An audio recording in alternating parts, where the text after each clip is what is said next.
Michigan's strength is their defense. They won the toss and deferred. Not a surprise. They will put their defense on the field to begin. And we are underway.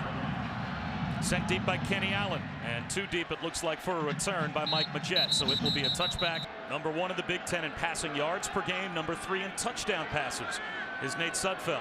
He'll start a pistol look and hand one off to Jordan Howard. And Jordan Howard has been a really nice surprise as well, coming to Indiana as the transfer from UAB. They lose their program at UAB, so he is free to transfer, joined this team in the spring, and he's working on 15 career 100-yard rushing games. And he's looking at a 1,000-yard season coming on the heels of Tevin Coleman from a year ago. Sudfeld outside. This will be short of the first down. Trying to fight his way to the sticks was Mitchell Page. It will be 3rd down and 3. Right away, you're going to get into a down and distance that fits Indiana's script, and this is exactly where Michigan has been one of the best in the country. 3rd down defense, number 2 in the land. Something that you said impressed you about Nate Sudfeld on tape when we were watching together, always seems to have a plan when he steps back from center. And you should, 3 years into the system, very comfortable with where everybody is.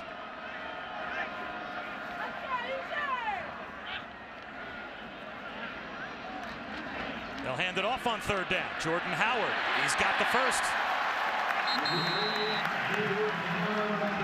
6-yard gain. Jordan Howard last week had 174 yards rushing against an Iowa defense that was only allowing 86 yards rushing per game coming in. Sudfeld on a sprint down. Out to the 46-yard line. Coming back to help out the quarterback again was Mitchell Page. Well, that's really good execution. That 3rd down run was all about Jordan Howard getting to the hole faster than Des Morgan, something you don't see a bunch. And I like moving the pocket, give Michigan different looks. They don't waste any time. Howard again. Looks like he's got another first down for IU. And you know what he does? He falls forward.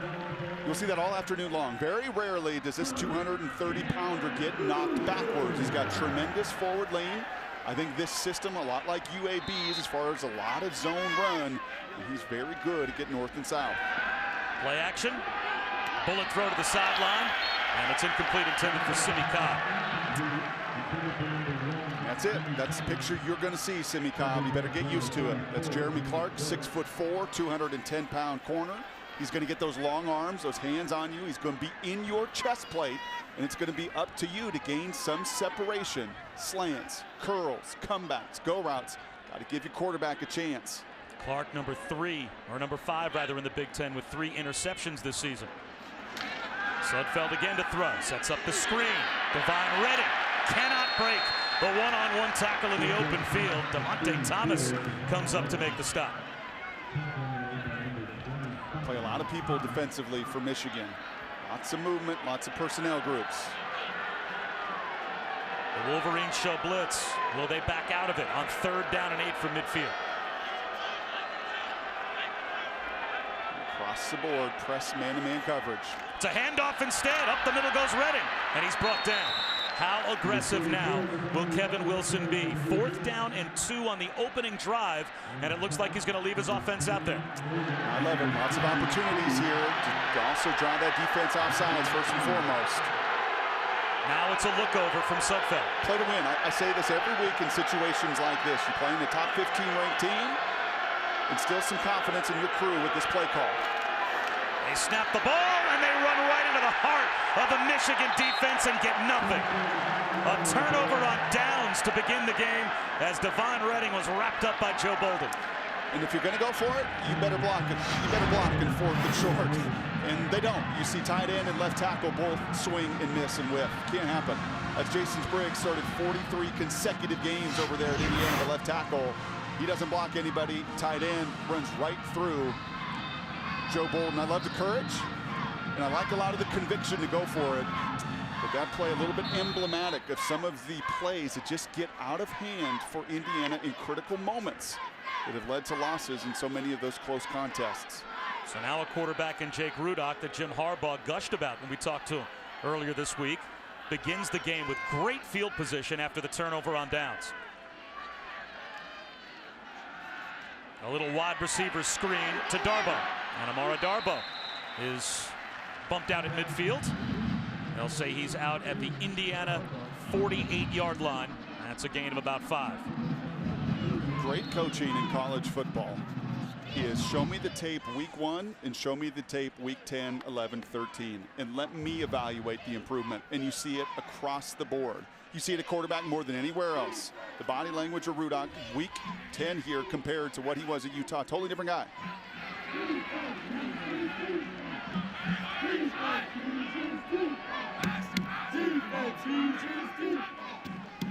Straight back to throw again, wide open. Just an easy pitch and catch. Again, it's Jehu Chesson who picks up the first down. And boy, soft coverage gave Chesson all the room in the world to pick up 12 yards. Yeah, those are 2 gimmies. Those are just simply freebies. And to do that at home, and that's Tyler Green. That's another true freshman corner out there that's being asked to keep everything in front of him. But that is simply too easy. Well, mission accomplished if you're going to run 20 yards off the line of scrimmage and give up a 12-yard out. Davion Smith, the eye back, 1st and 10 for Michigan. Hand off instead to the fullback, Sione Homa, and he picks up a pair. He likes to play the ukulele, and he likes to run people over. Those seem to be his 2 favorite hobbies. And after missing all of spring ball, an ankle that limited him in training camp, Jim Harbaugh and staff excited about a number of these players. In the NFL, and that NFL adage is you prove it to me. You show me that you are worthy, and we will give you more opportunities. Sione is showing and gaining that trust with his staff. And now he's the lone setback on 2nd down and 8. Indiana may have been in the neutral zone. This is a free play for Rudock. He'll take a shot at the end zone. Drops it in for the touchdown. Jehu Chesson on a straight go. And Rudock seemed to know that he had a free play.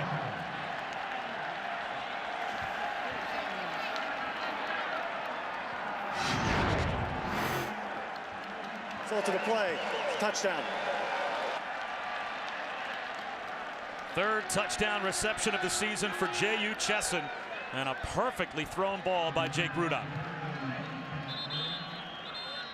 They may go to replay just to make sure that Chesson controlled the ball when he went to the turf. And they will.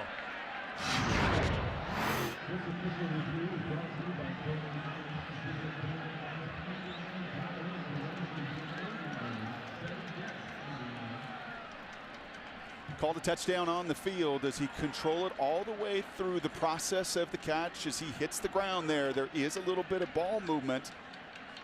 But does he still maintain possession and control all the way through the action to the ground? Well, doesn't it look like he has his arms wrapped around that football as he rolls to the turf? The ball can make contact with the turf and have it still be a catch. Correct. You have to see whether or not the ball moves in his arms when he hits the ground. If it doesn't, and if they rule that he's got it firmly secured, even if the ball touches the ground, that's still a catch and a touchdown. Did you see anything from any of those replays that would lead you to believe you can and especially overturn that the call? way that it was called on the field is more than likely going to stand. After further review, the ruling on the field stands. Touchdown. So Chesson does indeed have his 3rd touchdown reception of the season, and Michigan has the early lead. And he just keeps getting better and better. And remember, that's the one area that Coach Harbaugh said as Chesson continues to grow in his game, tracking that deep ball. That's still on that checklist to continue to grow and to climb. And JU does in a big way here early. And already we see the complementary football played by Michigan. Their defense does what their defense does. They get the stop on downs at midfield.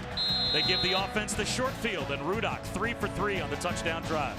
Jake Rudock with his 9th touchdown pass this season for the Wolverines. And here's a guy that transferred as a 5th-year grad student transfer from Iowa because he was told by Kirk Ferentz, you're going to be the backup. And it's going to be C.J. Beathard this year for the Hawkeyes.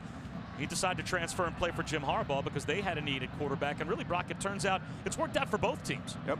In the first 5 of the games of this season, he looked like a backup. Over the last 3 to 4 weeks, he's looked like the guy that they felt like he would grow into with more time and opportunity. No spring, but he was fighting for that job in training camp. It's his. It's telling him this is touchdown, and all I got to do is keep it in bounds, and that's exactly what he does. Play action for Sudfeld on a slant. Out to about the 35-yard line is Ricky Jones, and that looks to be good for a first down. Quickly, let's go down to Shannon. Well, Bob Brock, you know, we heard Kevin Wilson talk this week about body language and about a belief that they can win. Watching this Indiana team come over to the sideline, not a lot of talking, a lot of quietness. Well, this might get them talking. Jordan Howard into the secondary. You don't see that happen to the Michigan defense very often as he picks up 16, 2 snaps, and the Hoosiers are across midfield. They've had success in their run game when they've gotten a hat on a hat. It was the freebie that they gave them on the 4th down of unblocking a couple of Michigan's best players off the edge. That time, again, a nice job of getting to the second level, getting to Morgan, getting to Bolden. And I'm telling you, you may not know the name Jordan Howard. Not many in college football do with the transfer from UAB. But statistically speaking, he's been one of the real difference makers at that position. He hurt his ankle against Ohio State, missed 2.5 games as a result. He's still a top 5 running back in the Big Ten in yards and touchdowns. There he goes again. And this time the pile moves. That was the offensive line for Indiana doing a pretty good job of changing the line of scrimmage for a 4-yard gain. Well, a Wolverine fan's going to notice pretty quickly there is no Ryan Glasgow in the middle. He's their nose tackle, did not make the trip. There's Matt Godin in his place. Play action, and maybe some room to run for Sudfeld. He slides. Well short of the 1st down. It will be 3rd down and 3.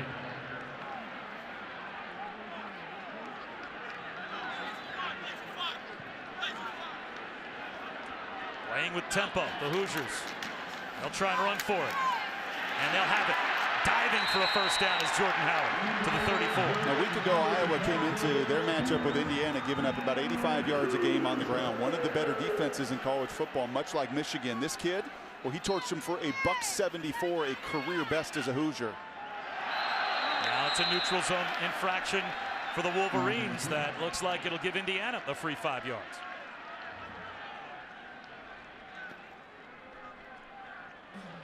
Offside.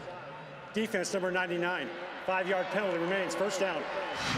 That is Matthew Godin playing in place of Glasgow. And he's played 7 games. He's got 14 tackles on the season. But a lot of their 4-man front today, a lot of their nickel defense for Michigan, going to try to rotate their defensive linemen through. But no, Glasgow is a big, big miss in the middle of their D-line today.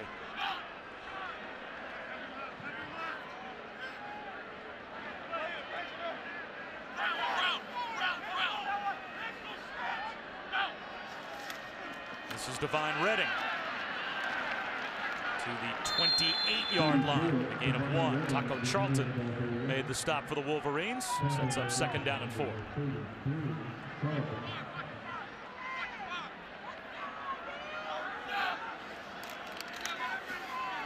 Redding again, bouncing outside to the 20-yard line. Into the red zone.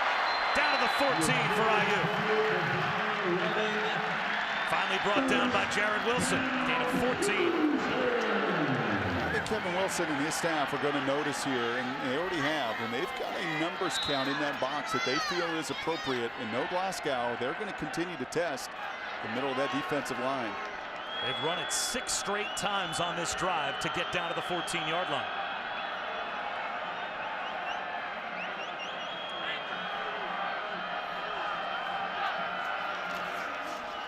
Another handoff. A cut back, maybe a yard.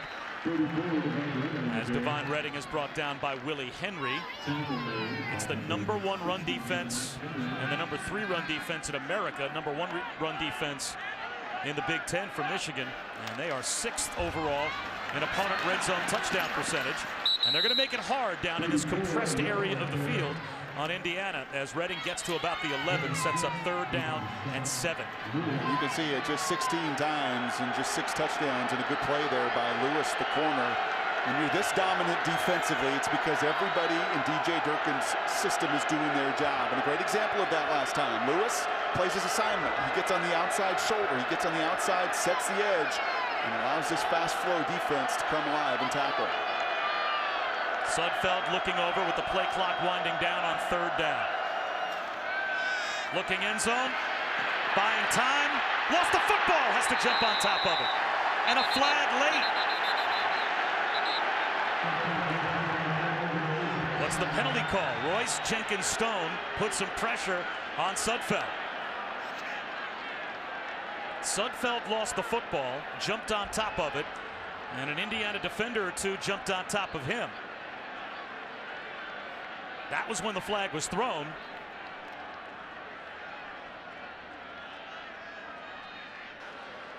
There was a fumble on the play, therefore there is no foul for a late hit. 4th down.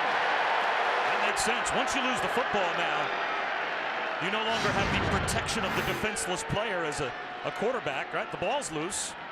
That's exactly right. That's nothing malicious. There's no intent. He's doing his job. Everybody's doing his job. More than anything, Jim Harbaugh's crew on defense on third down playing the kind of man-to-man coverage that DJ Durkin loves.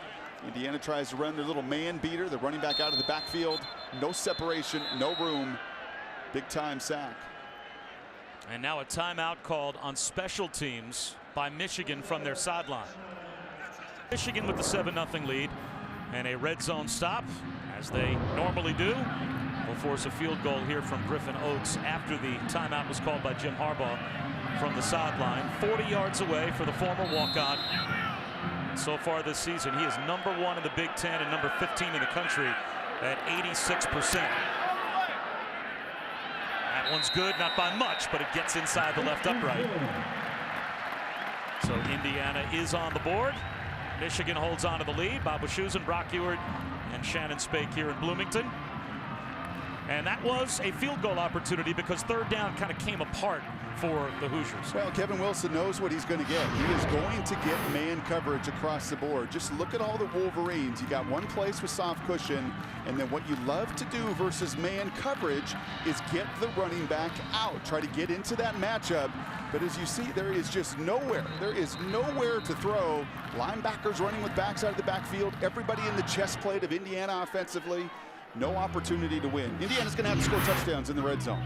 Period. If they're going to pull off this upset, you cannot settle for field goals. And in order to score touchdowns, Bob, against this group, and there have only been 4 touchdown passes the entire season against them. Say that again. Say that again. 4 touchdown passes this season against this defense. And if I'm in meetings this week, I love that call. And Nate Sudfeld's a senior. He plays a role in game planning and game calling and says, hey, let's get Jordan Howard out of the backfield. Let's run a little rub route with our running back on a linebacker. Let's try to find that man-to-man matchup that I really like. And you love it on paper, and then you try to go execute, and your guys can't separate. You throw 4 touchdown passes in 9 games. You're 7-2 if you're Michigan, and you're playing just dominant, suffocating defense. Especially in the red zone. This will be a touchback. It'll bring it out to the 25-yard line, and our first opportunity to say hi to Cassidy Hubbard. Yeah, and just look at scripts from previous years and don't ever jump to any conclusions. College football never works out the way you think it's going to. Davion Smith driving his way out to about the 29-yard line. That's a gain of 3.5 to 4. Nick Mangieri has had a great career and a super senior season as well for Indiana. Was there to make the stop. Pretty confident that this front for Indiana can hold their own. They did it largely against Ohio State. Ezekiel Elliott got loose 3 times, and that was really the difference. But they are stout. They're veteran guys. They're 300-pounders in the middle next to Mangieri. This game for Indiana is going to be on the perimeter, and can they slow down the big plays? Up the middle, and that's a run stop for IU. Darius Latham brought down Davion Smith. And now you get to the downs and distances that Indiana has to have success on today. 3rd down and 6. Can they play way better than they have so far this season at times defensively and get off the field? And can they rush with 4? Because to blitz and to play man-to-man, you've already seen it with Chesson. You just do not match up well out at the corner position. So your front 4 has to be incredibly effective, impacting the pocket. 110th in FBS. An opponent's 3rd down percentage. The Indiana defense. Here's Rudolph, well protected, and that might be a drop. Rashard Fant was there in coverage on Chesson, and it seemed to go through his hands. So it is a rare 3rd down stop for Indiana in a big spot, but they get it. I'd like to see Chesson come back and help his quarterback just a little bit here. He's running a little pivot route, and you see the feet get stuck in the ground just a little bit. Gives Fant, the most veteran and experienced corner on the field for the Hoosiers, an opportunity to close that cushion and come back. You'd love for Chesson to continue to get in and out of that break even quicker. Blake O'Neal angles a punt. Mitchell Page from the 26. Gets a block. A flag down. And a couple thrown as he gets to the 26-yard line. And we have an injured player for Michigan down as well. A 45-yard punt, lost 5 on the return, did Indiana, plus a 10-yard penalty. So that is a 60-yard change in field position back to their own 11-yard line as they open up with Jordan Howard as the lone setback. although they have run the ball against Michigan here in the first quarter pretty effectively. And they'll try it on the ground here. They've got a lane again. It's a 5-yard gain. Out to about the 16-yard line. Joe Bolden made the stop. Let's go down to Shannon. Well, guys, Michigan defensive line coach Greg Madison talking to his guys during that last possession when they were on the sideline, telling them they got to be tougher. Greg Madison told me before the game started, this will be the toughest offense for us. They try to get you off rhythm. Well, they are a team that can load up yards. And how about this run by Jordan Howard? Dragging tacklers out close to the 25-yard line for a first down. Well, there's a couple things they do. They're committed to it. Now, Howard's now over 1,000 yards rushing on the season. You've got a bunch of linemen that have played a lot of ball together. And right now, they are winning that initial point of attack. They're pushing Hurst around and Wormley around, no Glasgow, and getting quite a bit of movement at the point.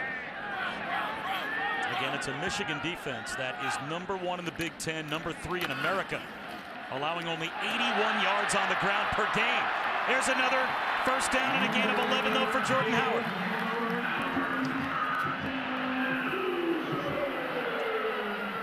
6'1", 230, and boy, does he run behind his pads. And as you can see right now, not even through the first 15 minutes here, right up against that average that Michigan gives for an entire game.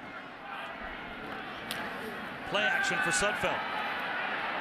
Has all day to throw. Long throw outside the numbers to the 41-yard line for a gain of 6 to Mitchell Page. So Michigan was concerned with a veteran quarterback. Greg Madison been around a lot of ball on that defensive line, the tempo and how that would affect. They played tempo teams, but right now it's about winning those blocks and getting off the blocks. There's a true freshman, Mike Majette. That's a strong run. He worked hard for a couple of yards, about a yard shy of the first down. And again, that was the 24th offensive play so far for Indiana. 18 of their first 24 plays on the ground. When you think about Nate Sudfeld being #1 in the Big Ten in passing yards per game, and they can certainly throw it, but they have been run heavy with Kevin Johns dialing up a ground attack. Does that surprise you at all against the #1 rush defense in the Big Ten? No, it's all numbers. No, if they're going to give us the numbers between the tackles, then we need to win. And we need to get that push and feel confident in our veteran offensive line and our 230-pound battering ram to get it done. Now can you get it done on third down? They'll try and throw for it. Sudfeld takes a shot downfield, and he throws it behind Ricky Jones.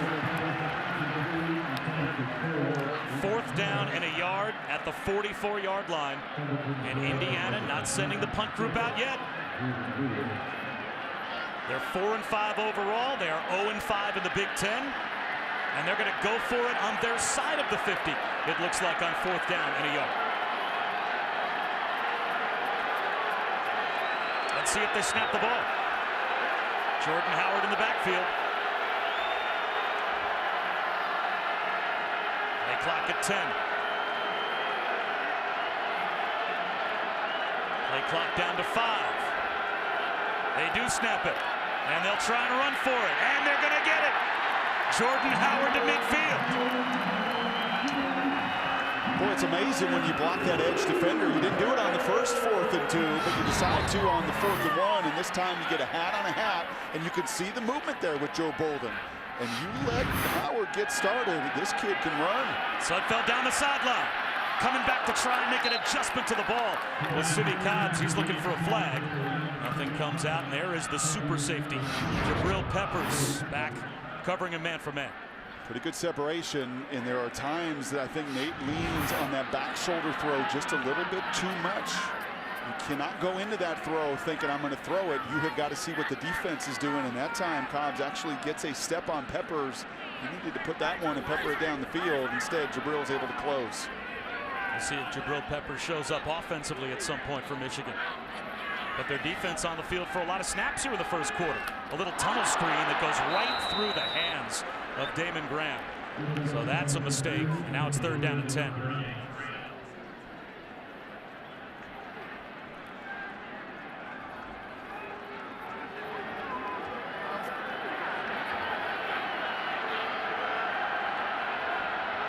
The 29th snap for Indiana here in the first quarter. Michigan has run 7 offensive plays, but they've got the lead. And that first down pass and shot, second down tunnel screen puts you in 3rd and 10, and you're looking right at 2-man coverage, 2 safeties deep, man-to-man underneath. There's a throw underneath. Reaching back to make the catch is Devon Redding, and now you're back in that 4th down decision-making situation again. Check that, Majette made the catch. Now it's 4th down and a solid 2.5, but now you're in plus territory. What decision-making? There's no decision to be made. 3 4th downs, we'll go for it 3 times. Well, this isn't 4th down and a half yard. This isn't even 4th down and 2. This is 4th down and close to 3. Keep this defense on the field for as many snaps as you can. They've lost 2 starters already. You've got to try to wear them down. They almost get Michigan to jump. Play clock at 10. The true freshman Majette in the backfield with the play clock at 3. They're going to have to call timeout. And that will be done from the sideline by Kevin Wilson. After the Indiana timeout, they swap out the true freshman Mike Majette for Jordan Howard again at tailback, going for it on 4th down for the 3rd time in the opening quarter. They're 1 for 1, and they'll try and run for it. It's Sudfeld on a keeper. He's got it at the 40-yard line.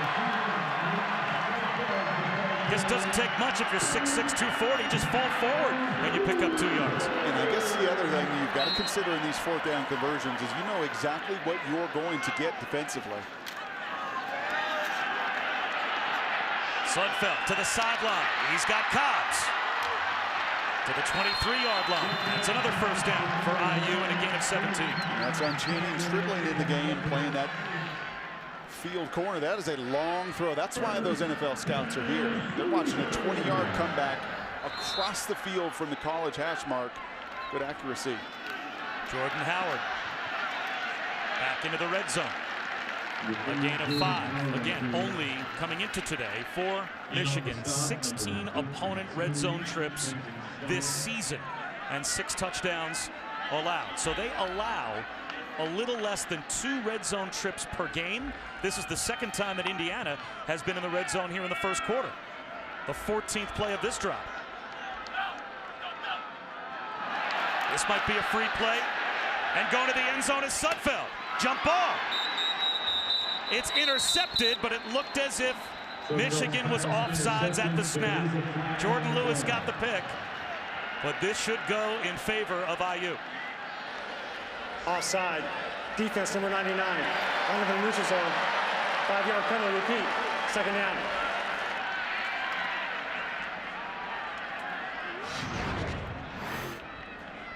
And that's Godin. He's right in the middle of the line. I told you 4 times, but he's replacing the toughest and best Wolverine on that line of scrimmage. Ryan Glasgow did not make the trip here to Bloomington.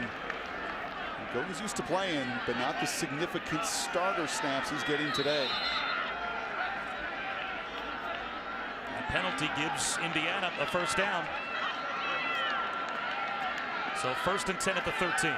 And it's Devon Redding back in as the tailback. Redding to about the 10-yard line. Offensive coordinator Kevin Johns told us a couple things yesterday that really stick out to me in watching his plan in 15 minutes. He said Minnesota ran at Michigan because they were committed to it.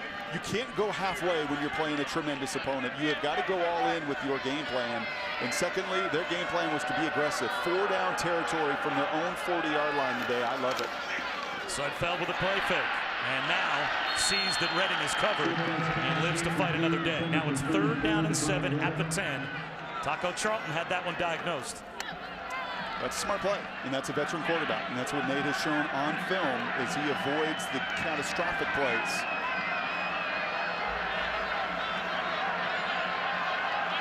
Brock, you said this would be the game. Can Indiana score touchdowns in the red zone? Can they keep this drive alive in the red zone? The 16th play, and it's 3rd and 7.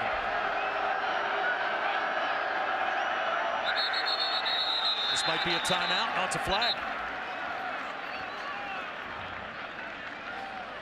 False start. Offense number 77. 5-yard penalty. Remains 3rd down. It looked as if Kevin Wilson was hopping down the sideline trying to call a timeout. And that's your right tackle there, Camille, the redshirt junior. And they're under Center there for quite some time, trying to get the right call, the right protection. He starts leaning, and you're going to get it. Unfortunately, he was kind of giving it that, oh no, as he's falling backwards a little bit. But here's the third down play, another flag down. It's going to be the inside slot receiver. It's another false start. False start. Offense number 4. 5-yard penalty remains. Third down. That time it's Ricky Jones. They call him Grandpa. He's the veteran receiver in this crew, and I like it. They're moving him around. He's in the inside of that trips formation. I think he knows that he's going to be the target here, trying to get a head start. But once again, hurting yourself. A group that's given up 4 touchdown passes on the entire season, and now you're looking at 3rd and 20. They can get a first down inside the 3, but now they're all the way back to the 20-yard line. And it looks like they'll just run, try and set up a little bit more real estate for the field goal as Reading gets to the 18-yard line, and it will be Griffin Oates, most likely to start the second quarter. And another flag was thrown on the near side of the field. That seemed to be after the play was over.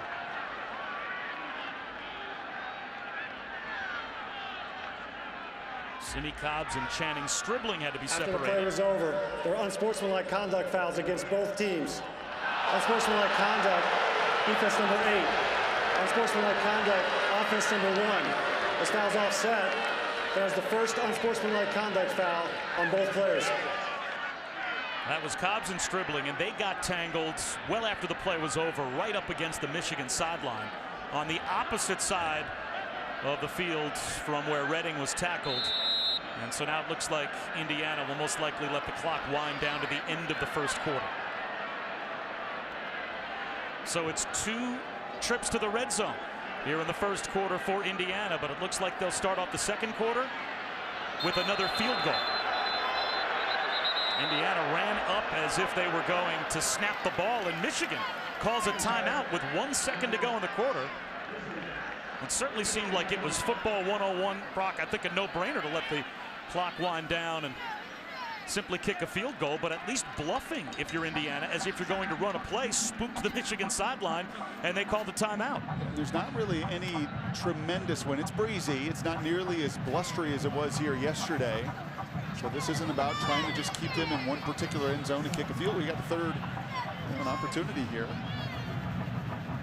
You're not going for it on 4th and 15 from the 18-yard line. It seems like a no-brainer. You will kick a field goal.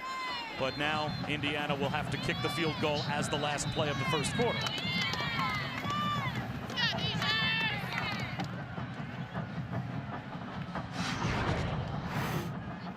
Let's take a look at Kevin Wilson over on the sideline. As the clock is winding down, he sends a signal to his quarterback. He wanted them all of a sudden to get back up to the line and see if he could maybe spook the Wolverines, and I guess it worked. He wanted to kick it into this end zone. With the 36-yard field goal attempt for Oates, who's 1 for 1. And he's now 2 for 2. So that takes us to the end of the first quarter, and now it's a 1-point game. Now, in the end, they weren't going to go for it on 4th and 15 from the 20-yard line. Unless that DB does not go out there, the safety is falling asleep. But at the very least, it keeps the opposition on their toes and force them to use a timeout just to make sure. So they end up kicking the field goal, but Michigan has now spent 2 timeouts here in the first half. And the Wolverines about to run only their 8th offensive play of the game. They had the short field, scored a touchdown on their first possession, and then Indiana got them stopped on their second possession. Indiana had 35 plays and nearly 12 minutes of possession time in that first quarter. Play action for Rudolph. Swings it right. Flag down. Finds Joe Carriage, but the flag thrown in the offensive backfield. That may be a chop block.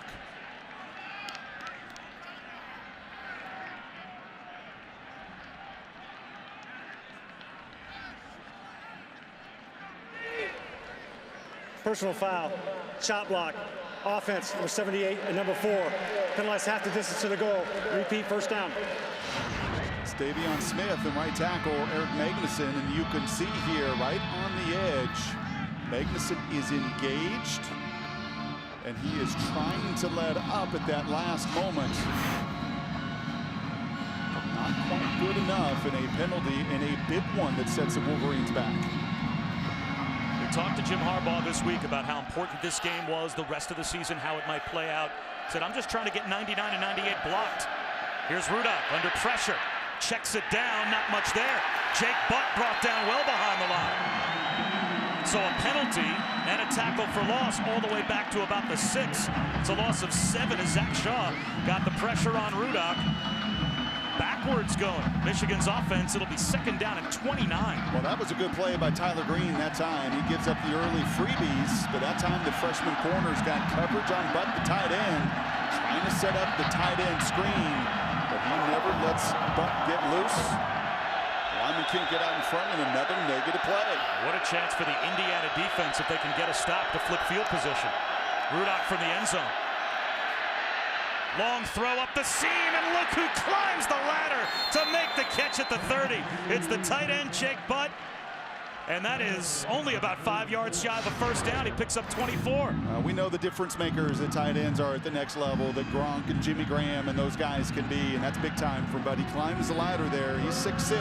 He's the 2nd leading receiver, and you can see the amount of confidence Rudock has in him. And some tight zone coverage. He's going to put it where his guy gets it or nobody gets it. What a great 2nd down play for Michigan. They go from 2nd down and close to 30 to 3rd down and 5. Rudock straight back. This time he'll run. No one home for Indiana. The 5th-year senior sees the opportunity and takes advantage all the way to the IU 47-yard line, a gain of 23. Tyler Green helped out on the stop by Marcus Oliver, who's slow to get up. He's not making this play the first half of the season. The reason is he's going to go through all of his reads, and he's still trying to learn the system inside and out. Now, he's got it down pat. Number 1, number 2 is not there. He sees the zone coverage. Everybody drop deep. He's the 2nd leading touchdown maker on the ground for the Wolverines. 4 of them deadly in the red zone, but that time on 3rd down. That's his longest run of the year. Now a toss to Drake Johnson. Flag down. Johnson turns the corner and gets tripped up. It's a pretty good tackle out on the edge by the true freshman safety Jonathan Crawford. Limited it to a gain of 3, but we'll have to check the marker. Attention to detail again. That's going to be A.J. Williams, the motion tight end there. He's coming to crack back, and I think he is leaning towards the line of scrimmage. He's going to draw the penalty. Illegal shift. Offense. 2 men moving prior to the snap and did not reset. 5-yard penalty. Repeat, 1st down. Got to be on point. When you go on the road, no matter who you are playing, and they're 0-5 in conference, you better flush that out of your mind if you're Michigan. And you got to pay attention to all of the littlest of details. Still don't think about where the ball was only a couple of snaps ago. You had 2nd down at 29, back at your own 5-yard line. And 2 snaps later, you're in plus territory. It's a terrific job by the Wolverine offense. Little smoke screen out to the edge to Chesson. Tripped up at midfield. Shard Fent came up to make the tackle, and a good one-on-one against J.U. Chesson. Well, that's a really nice play. He actually gets knocked down on this play. And Michigan's doing a much better job as this season also evolves of getting Chesson and Darbo. And you will see at some point Peppers getting the ball out on the perimeter. Fent gets blocked, does not quit, does not give up. He's a little guy, 5'10", $170, but he is feisty.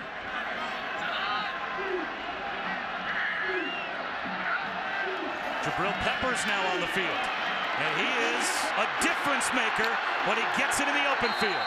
They sneak Jabril Peppers into the personnel package, and the safety catches the screen and gains 18. I was watching practice yesterday, and like most teams and defenses, when you've got a difference maker with the kind of speed that Peppers does, he comes on the field in a different jersey, and everybody has got to point him out on that Indiana defense. You have got to know where he is going to line up, because he is by far the fastest Wolverine with the ball in his hands. And he will stay out there as the wide receiver to the near side bottom of your screen.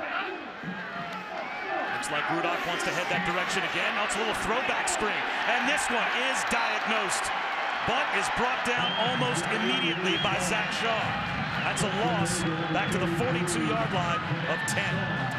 That's an even better play than Tyler Green made on that tight end screen, because Zach Shaw actually started to rush the passer there And just felt that screen coming. You've got to do a wonderful job of selling it offensively. Tight end, offensive lineman, even quarterback.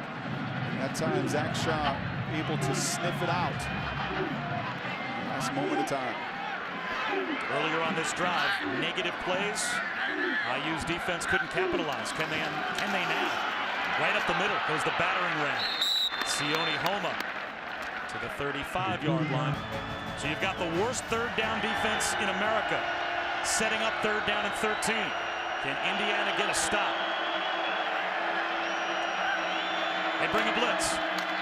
It's picked up. Rudock under pressure. Again, there's no one home. Rudock with plenty of room to run to the sideline and pick up another third down conversion, a 19-yard scramble. And this is one of the differences between a Nate Sudfeld on the other side and a Jake Rudock as this season has evolved. And you called it right from the snap. You could see that double A-gap linebacker blitz. They don't get home. You give Rudock a crease, and he is going to make you pay. He's not a 4-4 guy, right? But he's probably a 4-7, 40 guy. He's very athletic, and he is, as I said, gotten so much more comfortable in this scheme of knowing right and when to go places with the football. And if it's out there, to be able to do just what he did there. Again, tuck it and run. Now it's Drake Johnson.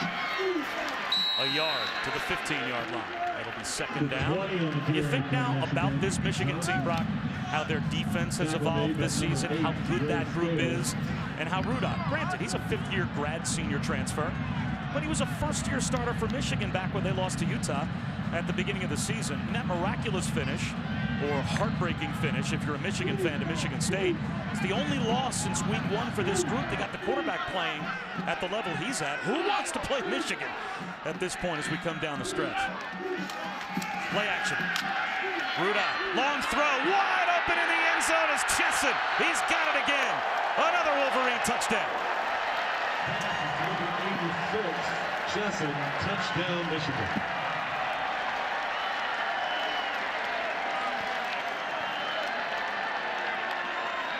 Pretty good drive for Mr. Rudock. 6 for 6 on that drive, now 9 of 10 on the game, and that's another freebie. The first go-route touchdown was pretty easy. That one was even easier. Yet again, another bust in coverage. Indiana miscommunicates. They pass off Chesson. Nobody is there to defend him. I think Rudock taking some of that stinger away with his scrambles and then finishing when Indiana makes the cardinal mistake. Might be J.U. Chesson's year. He's got 2 touchdowns already today. There's a young man that when he was 2 years old, his parents fled Liberia for the Ivory Coast. When he was 5, they moved to the U.S., settled in St. Louis. He found American football, became a star, and found his way to Ann Arbor. And he's becoming a star wide receiver this season for the Wolverines. And Indiana respond. Mike Majette will take a knee. And Paris has captivated the world's attention as well. Here's Sudfeld to throw on first down, and he will find Ricky Jones on a slant, and he's all the way out to about the 46-yard line. But boy, it's tough pictures and tough accounts to listen to, and certainly we here in the U.S., I live in the New York area, we have been attacked. We know what those emotions are like, and all our thoughts and prayers to everyone in Paris, as we will continue to hope for the best. Number 42 on the stop from Michigan. Indiana out to their own 46-yard line, facing second down and 10.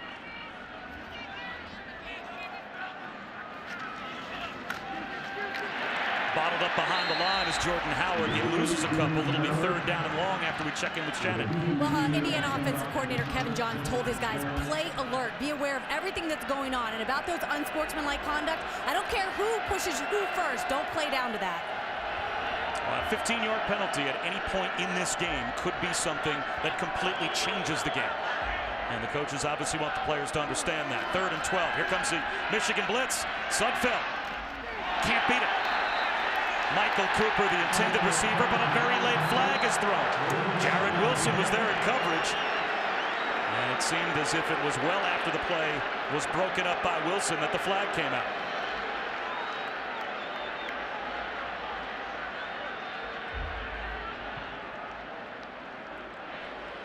Pass interference. Defense number 22. The ball replaced at the spot of the foul. Automatic first down. And it's that contact before the ball gets there. And you can see Wilson with his left arm is just grabbing the backside of that tight end. Cooper, and that judgment call from that official is, did that impede Cooper's ability to get to the football? And I would say yes. And if it does, you are going to, especially when you're exposed in the open field like that, you're going to draw that penalty. So a big penalty and a first down across the 50 for Indiana. Delayed handoff to Howard, gets to the second level and jukes his way down to about the 30-yard line as we check it again with Cassidy.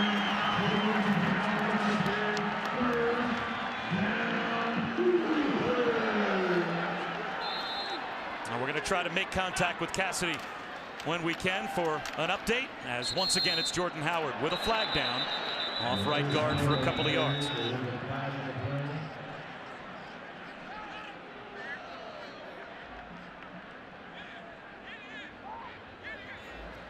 Holding. Offense, number 50. 10-yard penalty. Repeat. First down. That's the center, Jake Reed. And he just gets beat there. One of the rare occasions that Maurice Hurst, the defensive tackle, is actually winning. Jordan Howard is running once again like he did against Iowa a week ago. He's got 88 yards on the ground already in this first half. And a lot of it is because his guys up front are getting a hat on a hat, and then he's making the difference. He's beating Joe Bolton. He's beating Des Morgan. He's getting to the second level. A pump fake. Sudfeld. He's got man-to-man coverage down the sideline. And he drops it in perfectly. Andre Booker with a flag down. Makes the catch. Let's see where they marked him out. Inside the 10-yard line at about the 9. A flag down as well. If the play stands, it's 32 yards on the game.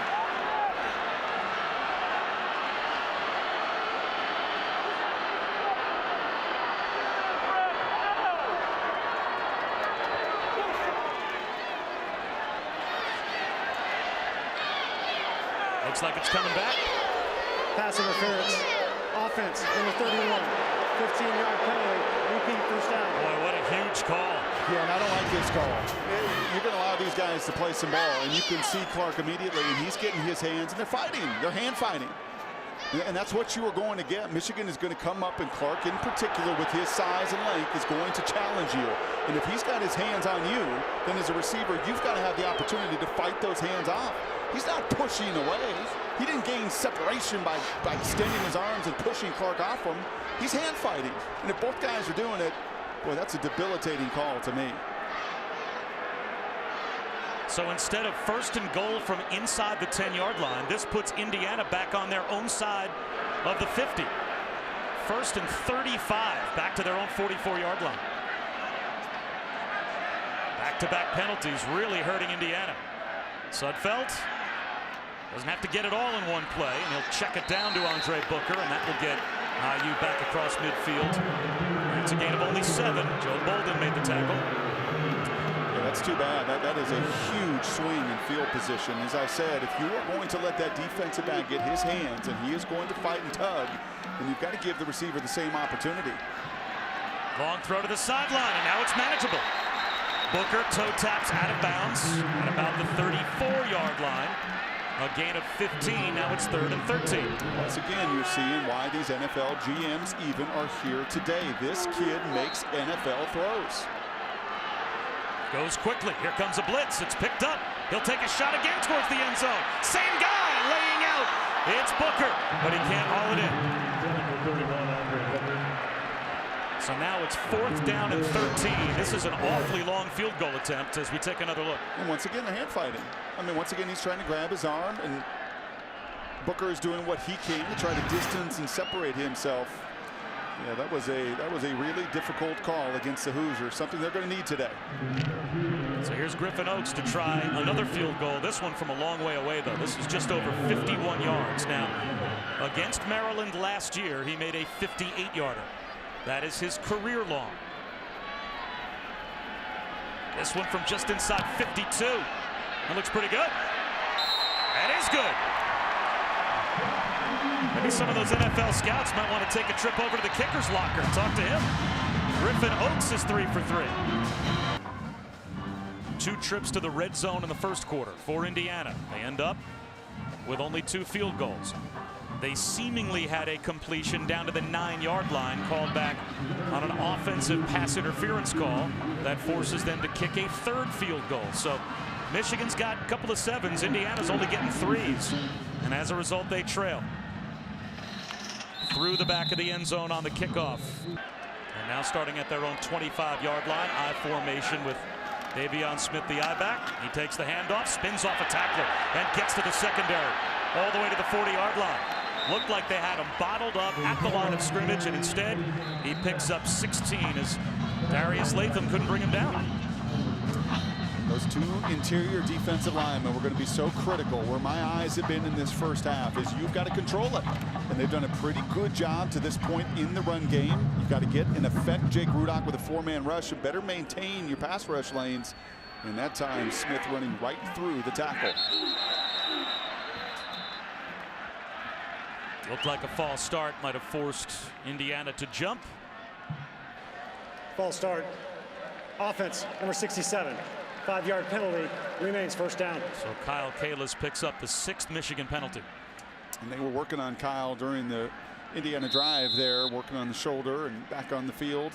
3 redshirt juniors going to get a ton and have gotten a ton of experience on this line. It's going to be a battle-tested crew next season for a new quarterback under center. 5.5 minutes to go before halftime. 1st and 15. Play action for Rudock. Steps up, looks over the middle. He's got Chesson running free. J.U. Chesson to the pylon and into the end zone for another touchdown.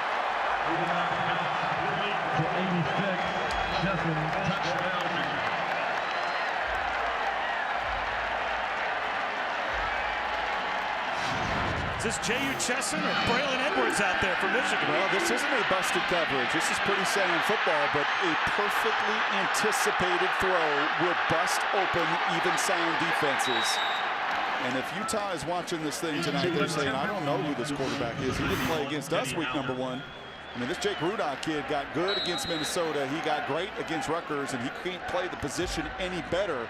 And he's done here in the first half today. He has been flawless. He had a 99 QBR in their win over Rutgers.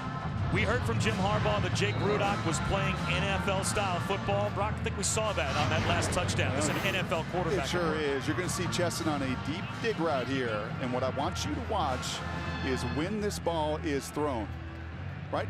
Look at the anticipation. He is throwing to a window. The backside safety can't get there. That ball is out of his hands, Rudock's hands, before Chesson is even in that spot. And look at the finish. Because of the anticipation, you beat the corner, you beat the safety, and a 3rd touchdown reception on one heck of a first half between quarterback and wide receiver. Eamon Graham took a knuckleball kickoff at about the 5-yard line and got it out to the 25. Time now to answer our Aflac trivia question. Aflac. Michigan has played 136 seasons of college football. The only FBS school that has played more on the banks of the old Raritan. Rutgers for 146 seasons. I want to go back and find some different seasons of defense than the one that we watched on film this week when we saw them play against both Indiana and Michigan.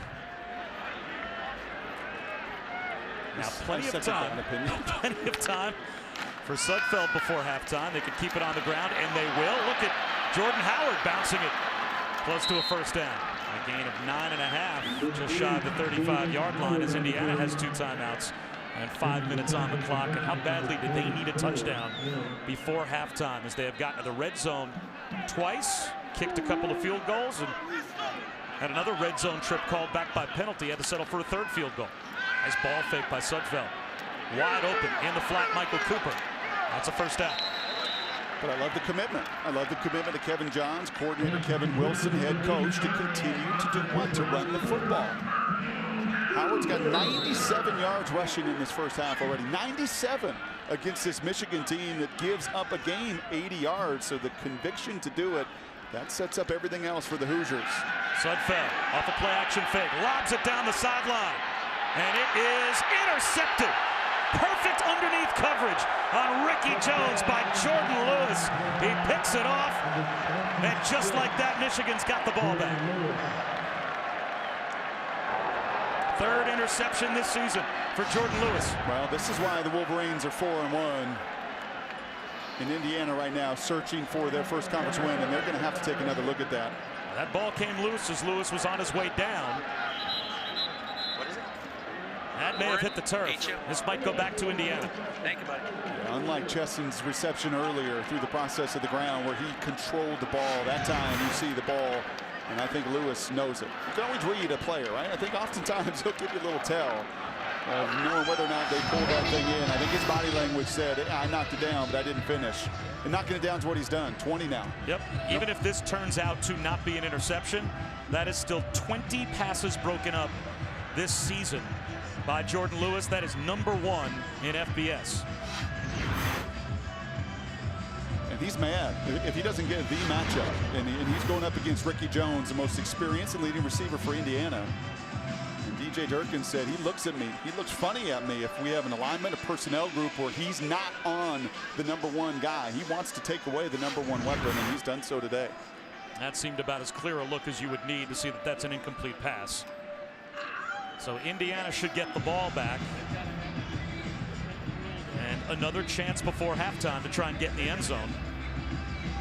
No, you can look at Rudock on the other side and give a lot of praise to Jed Fish and Jim Harbaugh, and you should. They're deserving of it to see his growth and evolution. But on this defensive side, to watch Jordan Lewis and Jabril Peppers, to watch Jeremy Clark, who was a safety for the Wolverines last year, grow in their man-to-man coverage, a real testament to the coaching on that side as well. After further review, it was an incomplete pass. The Indiana's ball, 2nd and 10 on the 42-yard line. This is set the game clock to 4 minutes and 24 seconds. This is a lot of Will Muschamp. This is a lot of Will Muschamp, Florida Gator defense. DJ Durkin helped coordinate down there in Gainesville. All right, this isn't some of the old Michigan defense where I'm going to play a lot of quarter coverage, a lot of zone coverage, and they were good a year ago. 22 points a game, about 320 yards. But they're dominant this year, and they're dominant because they are coming up and they are testing your will playing man-to-man coverage. That was what you noticed schematically and attitude-wise, right? It's the same personnel for the most part, but they've cut the offense's production in half from last year to this year. Sudfeld on 2nd and 10. Underneath to Ricky Jones. A little extra on the way out of bounds near midfield. Delano Hill was there to make the stop. It's a gain of 7. And this is a big one. This is where you've got to continue to possess the ball if you're Indiana. Your defense right now does not have an answer for Rudock and Chesson, and you have got to maintain possession. Indiana only 2 for 8 on 3rd down. Sudfeld. That's going to be short, even if it's caught. So now it's going to be 4th down and 3. Now 3 different times here in the first half. In this type of a situation, even on their own side of the 50, they've gone for it on 4th down. And it looks like without hesitation, Kevin Wilson says, go for it again.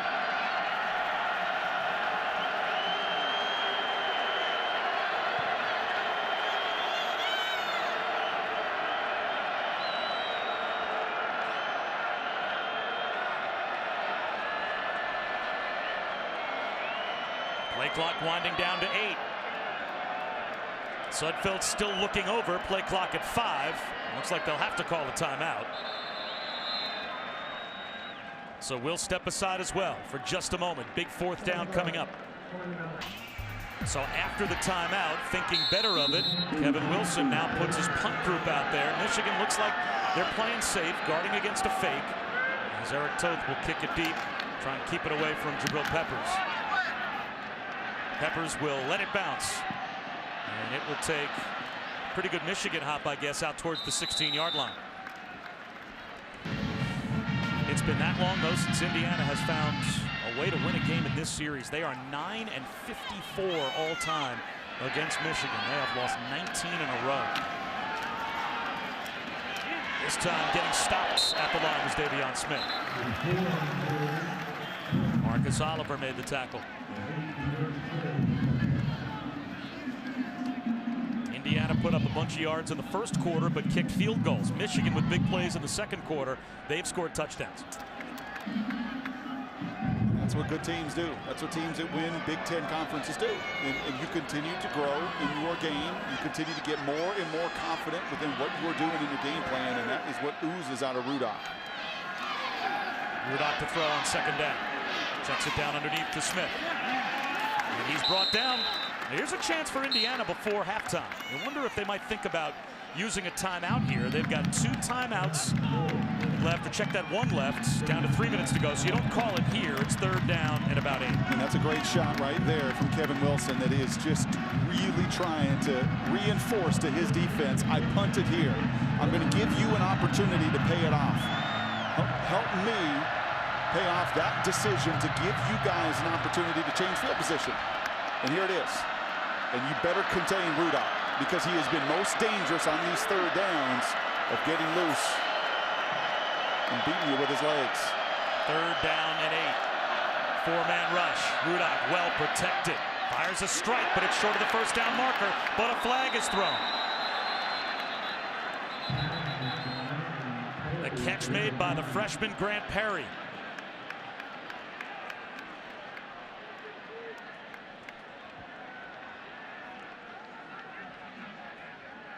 Chase Dutra was there on the stop. It's an ineligible man downfield penalty, and it'll be declined by Indiana. Ineligible receiver downfield. Offense number 88 was covered up and went downfield. That penalty's declined, brings up 4th down. So the defense does the job for IU. Yep. And plenty of time. Their up-tempo system. 2 minutes, timeout, all the time in the world for Indiana. Michigan, remember, deferred. They will get the ball to start the 2nd half. So extra critical here for Indiana to try to find a way to get points going into halftime. So Blake O'Neal will kick it away from about the 10-yard line. End over end kick. Mitchell Page calls for a fair catch. And it will be good field position. IU just shy of their own 40-yard line after only a 37-yard kick. It's a shame that that reputation is carried over for you to the broadcast booth as well. Just ask our crew. Divine Redding is the tailback. Still a timeout for Indiana. Plenty of time on the clock. They keep it on the ground. There goes Redding. Down the sideline. Out of bounds at the 40-yard line. This ground attack has been solid for Indiana here in the 1st half. 21 more yards. There's 2 things. Number 1, they're reaching their blocks well. And number 2, Bolden and Morgan, who have been so dominant at that linebacker level of meeting that play in the hole, have not been so in this 1st half. The sophomore from Youngstown breaking more tackles, but a flag down.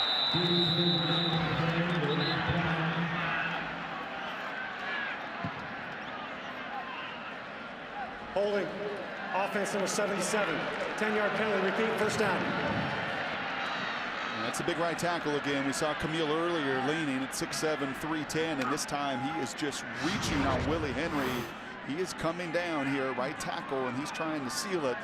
And unfortunately, Willie does a nice job here of getting his hands free, and all Camille could do was reach and grab and hold. So now it's 1st and 20, back to midfield. And the clock rolls again with 1:50 to go in the half. Sudfeld letting time come off the clock, down to 1:42 to go. On the slant, he's got Simi Cobbs. That's 1st down. Inside the 30-yard line to the 29. A gain of 21 on 1st and 20. Now that is a rarity. That is zone coverage, and that's a credit to Nate Sudfeld right now to keep his poise. And you don't see Michigan play a ton of zone, and maybe that's why Pepper's a little bit lost in space. The slant comes right off his ear. Up the middle for Jordan Howard, who's over 100 yards here in the 1st half.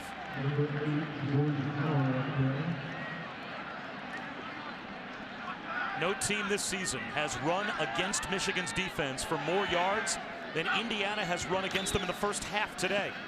Sudfeld on the move, bullets a throw to the sideline, but in between 2 receivers, may have been intended for Ricky Jones. And that brings up 3rd down and 8. And you can see it right there. You saw a little bit of the body language. He knows he had an open receiver there underneath. And when you play this crew, you just can't get off schedule. These 3rd and 10s, these 3rd and 8s become really difficult, A, to get the time and protection, and then B, to win on your routes down the field. Michigan shows blitz. Here they come on 3rd down. Sudfeld, back shoulder throw to the sideline. It's good for a 1st down. The true freshman Nick Westbrook, only his 4th catch of the season, and it's a huge one. Puts them at the 12-yard line. That's fighting through some of that contact. That is really well done from Westbrook. Just 3 catches coming into this game, and he's going up against the best corner and gets it done. Sudfeld lobs it for Westbrook through his hands. Going against the best corner guy and cover guy that Michigan has, Jordan Lewis, lobbing it to a true freshman. I think you're seeing here in this first half of play why Indiana played with Ohio State to the end, why they took Michigan State 5-point game on the road with 5 minutes to go, why they had Iowa in a 1-possession game. They will not back down. Now, they've got to do something about this. They have got to find a way to get 7s in the red zone. 2 trips in the first quarter, 2 field goals. Another trip thwarted by a penalty. So this is their 3rd time in the red zone. Play clock at 5. Sudfeld gets set. Here comes an unabated blitz right up the middle. Joe Bolden tried to time it up, and he came through before the snap. Just a little early. Yeah, just a tad bit. Trying to pull a Troy Polamalu. Offside. Defense unabated to the backfield, number 35. 5-yard penalty remains, 2nd down. He had eyes for Nate Sudfeld the whole way. So that will put the ball inside the 10, down to nearly the 7-yard line. Tell you what, their captain, Joe Bolden, the guy next to him, Morgan, did not play with the best ball. And I don't know if it's Glasgow's out in front, not playing a nose tackle. Some of the guys that they're used to seeing, right, cover them up a little bit. But both of those guys, both in coverage and their run fits, that time on that penalty, just a little bit out of whack, a little bit out of sorts. It surprised me there's a little conversation at halftime to get right.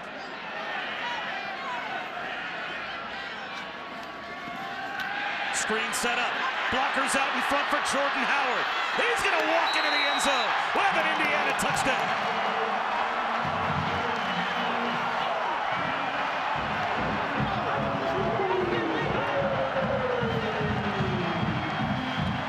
Taste of their own medicine. Michigan, one of the better screen games in college football. I showed you a bunch of those this week.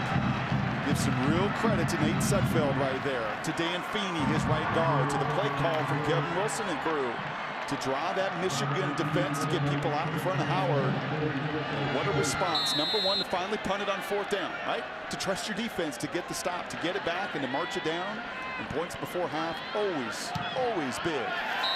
You're right, situational football played out perfectly there for Indiana. Instead of trying the 4th down and 2.5, 4th down and 3 at midfield, the punt pins Michigan deep. They get field position as their defense gets a 3 and out, and their offense makes it stand up. Well, teaching tape here from Dan Feeney, the right guard. Look at his eyes up. Look at him square to the line of scrimmage. He doesn't panic. You'll often see big guys get out there in the open field, and A, they're not used to what to do, and then B, well, they don't hunt up with their eyes, those linebackers. And Feeney right there, one of the more experienced Hoosiers. 33 starts. He's their toughest offensive lineman. He is the bell cow of that crew. That time it was all about patience and execution. On ESPN.com, we tabbed Dan Feeney as a midseason All-American. So that's how much our guys that break the tape down think of Feeney as a guard. A redshirt junior from Orland Park, Illinois. 1 sack allowed in 33 career starts. He is a pass protector. He is a road grader, run blocker. And that's the first receiving touchdown this season for Jordan Howard. And also to emphasize how important this game is for Michigan. Michigan fans know what this game means and how the season could still play out. They win this week and against Penn State, and they go into the Ohio State game with 2 losses, one of which, of course, was the meltdown against Michigan State. You're not sure how the committee would look at that. But if Ohio State beats Michigan State, and that sets up a division championship game between Michigan and Ohio State in 3 weeks, if Michigan were to win that and then beat Iowa in the Big Ten championship game and run the table the rest of the way, you don't think they're at least in the conversation for the Final 4 teams, the college football playoff? Well, they're absolutely in the conversation, and let's see what Oklahoma and Oklahoma State, who's down today in the first half, and some of those other teams in front of them do. There's a lot that could happen in front of them in the next 3 weeks. Well, a lot can happen here with 49 seconds and 1 timeout, and the biggest play in these moments is always the first play. Now, if Ohio State beats Michigan State next week, what would happen to the percentage chances for Michigan to possibly win the Big Ten, assuming they win today and beat Penn State? Because then they would be in kind of a winner-take-all game against Ohio State from a divisional standpoint for the right, presumably, to get to that Big Ten championship game and play for a title. Could you imagine that? If Jim Harbaugh got this team into a Big Ten championship game where the consolation prize would be the Rose Bowl? That would be unbelievable. As Rudock, aggressive towards the end of the first half, finds Darboh. That sets it all up right there. That's 17 yards on first down. You want to know what kind of the mindset of a play caller is on that other sidelines here. What do you do on first down? The deep out to the boundary. Absolutely does go out of bounds. They're going to have a little bit of ball control if you're Darboh, but once again, a pinpoint throw on time. Jake Rudock, long throw. Again, it's Chesson. Chase Dutra tried to rip it out, but couldn't. It's another first down for Michigan. Stops the clock, preserving their timeout. Now we've got an injured player, and that's Chesson, holding his lower back. He has all 3 Michigan touchdowns here in the first half. Rudock has been nearly perfect here in the first half. Long throw to the sideline. Coming back to make the adjustment is the tight end, Jake Butt. Well, now they're in position where they can take shots at the end zone before settling for a field goal before halftime. How good is that? Now, just how good is Jake Butt? Well, he's good enough to go outside against the #1 corner for Indiana, run a little double move, a little hitch and go right there. And like the guys at the next level are doing time and again, the Gronkowskis of the world, such a weapon when you can use your 6'6", 250-pound frame and simply block out the 5'10", 175 feint. Jake Rudock is 15 of 16 here in the first half. His incompletion was a drop. He's been perfect. Play action again. Now he'll take off. Gets a block out on the edge. Inside the 10. Oh, does he get hit hard out of bounds? And here come the flags. Zach Shaw dropped a big hit on Jake Rudock just as he got to the sideline.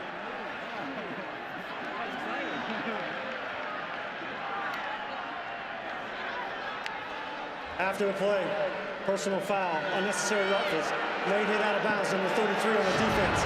Penalized half the distance to the goal line, automatic first down. The clock will start on the snap. You asked earlier about quarterbacks being treated differently. Yeah, like when you're a fifth-year senior, in that time you do see Rudock's foot in the white, and that's what they're going to look for. As hard as that is on Shaw, who's going full speed and getting blocked, once Rudock's foot steps out of bounds, you are going to get that penalty as Wilson runs on the field. Running out on the field to call a timeout is Kevin Wilson.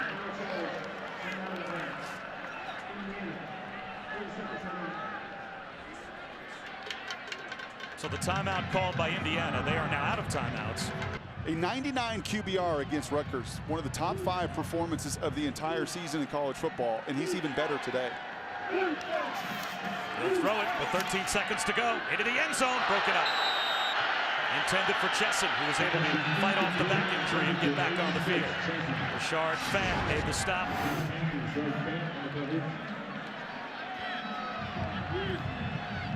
And that's why I really didn't like that earlier pass interference call on the receiver. You give some liberty and some freedom to these DBs to reach and to grab and to hold, then you have got to give that same freedom to the wide receivers. Could have easily been pass interference and hold there on Fant.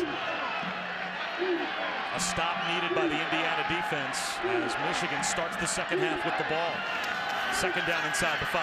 Rudock under pressure, sidearms one to the goal line, and it's incomplete. Well, that might have been the first error in judgment as Zach Shaw was all over Rudock. He short hopped it. Jonathan Crawford almost came up with an interception.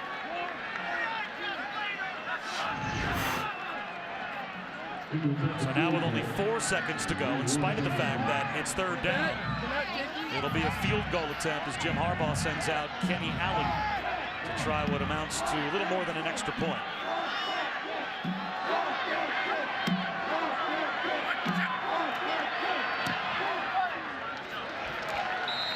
So Michigan adds 3 at halftime, but it's a 1-possession game. When we start the third quarter, Michigan will have the ball to begin the third. Teams in the top 10, like Ohio State, Iowa, Michigan State, they had chances to win in the second half, couldn't pull it off. We'll see what has to happen today for them to pull off the upset. There goes Jabril Peppers in motion, and it's a little jet sweep. He's got nowhere to go. He's going to lose about 10 yards. It's actually a loss of 8 back to the 17. Chase Dutra stayed home, as did a few other Hoosiers to bring him down. That's a really good play there by Dutra. It's that technique. You got to keep an athlete like Peppers inside, allow your buddies to come and help you finish as well. Finishing, I promise you, that was the conversation that Kevin Wilson had with his guys in the other locker room. 30 good minutes of play. Lots of good things offensively, but have got to find a way to get off the field on 3rd down defensively, and a negative play like that on 1st down certainly helps.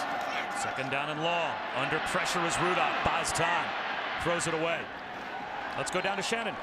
Well, Brock, when you mentioned Jim Harbaugh talking about energy and effort for his defense in the halftime locker room, you were exactly right. Those were huge teaching points. He told his defense, you got to wrap up better. We just have to tackle.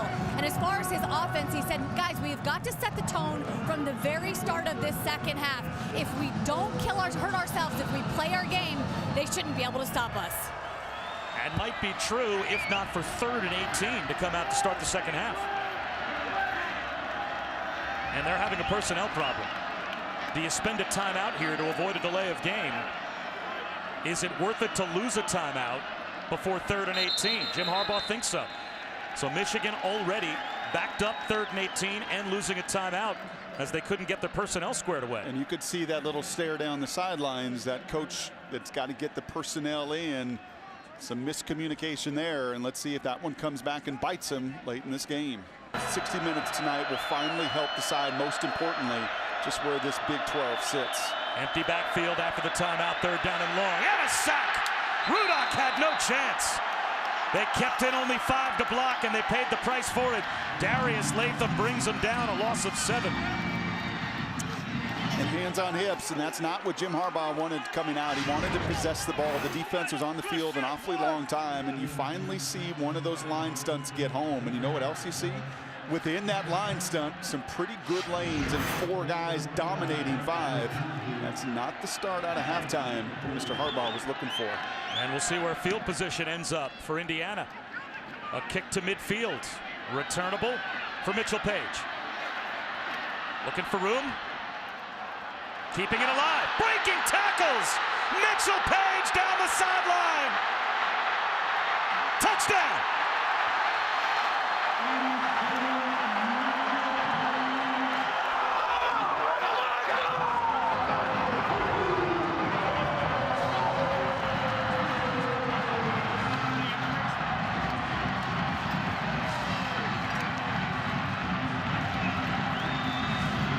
What did Shannon say? What was the message at halftime from Jim Harbaugh? Energy, wrapping up, finishing tackles. You come out and you play 3 poor plays offensively, and then you punt it to Mitchell Page. Not done that kind of damage all season. He missed 2-3 tackles. Nobody wraps up. And you get this crowd excited here in Bloomington, Indiana. Way too early, you'd think, to go for 2. So much more could happen in this 2nd half. So they kick the point and make it a 1-point game. Mitchell Page scores the touchdown. He's got a message for his teammates. No more being close. They're tired of close losses. They've had a bunch this season. And you can tell the redshirt junior, the former walk-on that brings back the punt to make it a 1-point game, doesn't want this to happen again. All of these close games in conference in the 3rd quarter, including one where they had a seemingly dominant lead over Rutgers. All losses as they couldn't hold on in the 4th quarter. So much more football to play between now and the end, but a special teams touchdown bodes well for Indiana. Bob Wischusen, Brock Ewart, and Shannon Spake. And now it's back on Michigan, Brock, to try and answer. Jordan Lewis from the 1. They'll have good field position, looking for their answer. Close to the 40-yard line before he stepped out. And let's go back and take a look at why this punt return turned into a touchdown. Well, it was a good punt. It was directional. You had a few Wolverines sitting and staring, and it was that missed tackle right there by Channing Stribling, the junior. Just one missed tackle, and you lose containment, and then it's just all the speed of the little guy listed at 5'7". I don't know if he's quite that, but Kevin Wilson loves it. Yep. And Kevin Wilson's words weren't about being close, they're about fighting. I don't want to psychoanalyze anything else. I would just want to see my guys fight for 60 minutes. Drake Johnson to the 42-yard line for a gain of 3. I think if you're Michigan right now, you love your efficiency, yards per play, 10.9 yards per play in that first half. But to play that complementary football, and that looks like Dutra down, unfortunately for Indiana. Immense amount of inexperience on the field, trying not to be close anymore for the Hoosiers. They've given up big chunk plays to this Michigan offense, specifically to J.U. Chesson, who has 140 yards receiving and 3 touchdowns. Play action for Rudock over the middle. Darboh almost got loose.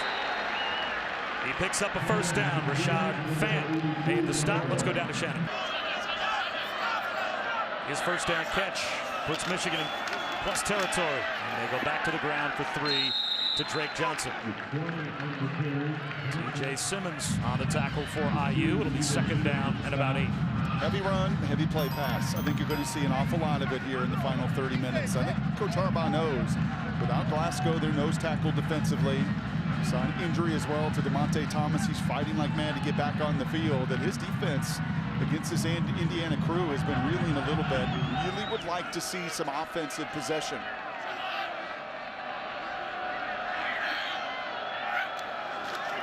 Play action for Rudock. 2-man route, and he still finds his target. Only 2 players that are targets on that play for Jake Rudock. One is Darboh, and he's got a first down, a gain of 14. One thing you are going to see with Rudock when you watch him is he is so balanced. You know, we're at Indiana with a lot of great shooters. Saw Coach Crean at halftime downstairs. And when you want to think of the best shooters, more often than not, they are so repetitive in their motion. They are so balanced. When I watch Rudock in warm-ups, Bob, not one ball hit the ground, not even one. And it's because when he throws in that pocket with space around him, he throws with tremendous balance and a very repetitive release. Rudock escaping the pocket. Throws it away. Well, you mentioned Coach Crean. He's a little torn today, as obviously he is the head basketball coach here at IU, but that's his brother-in-law down on the sideline as the head coach at Michigan. Married to John and Jim Harbaugh's sister.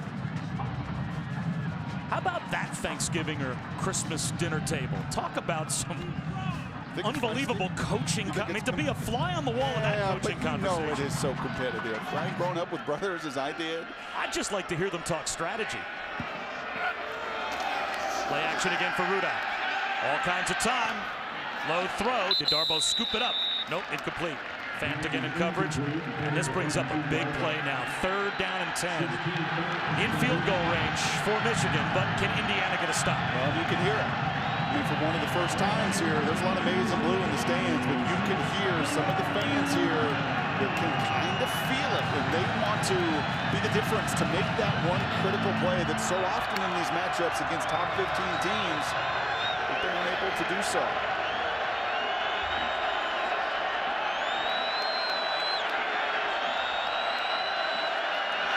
Blitz coming. Michigan picks it up. Rudock takes a shot at the end zone and underthrows Darboh.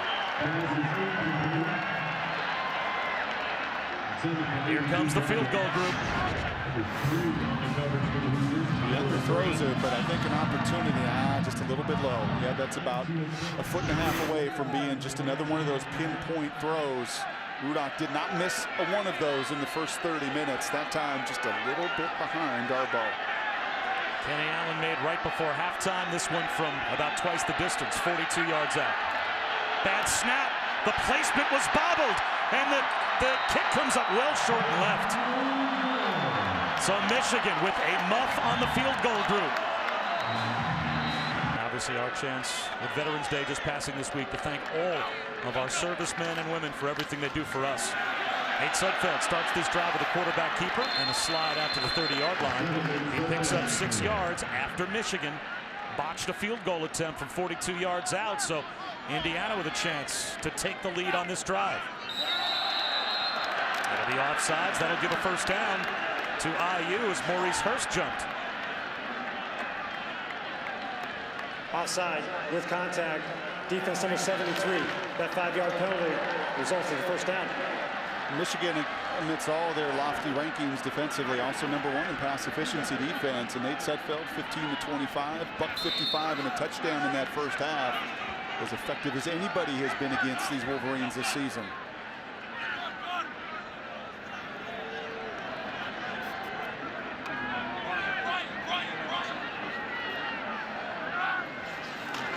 Blitz coming. Little pick play out on the edge, and it works for a gain of 5 to Ricky Jones.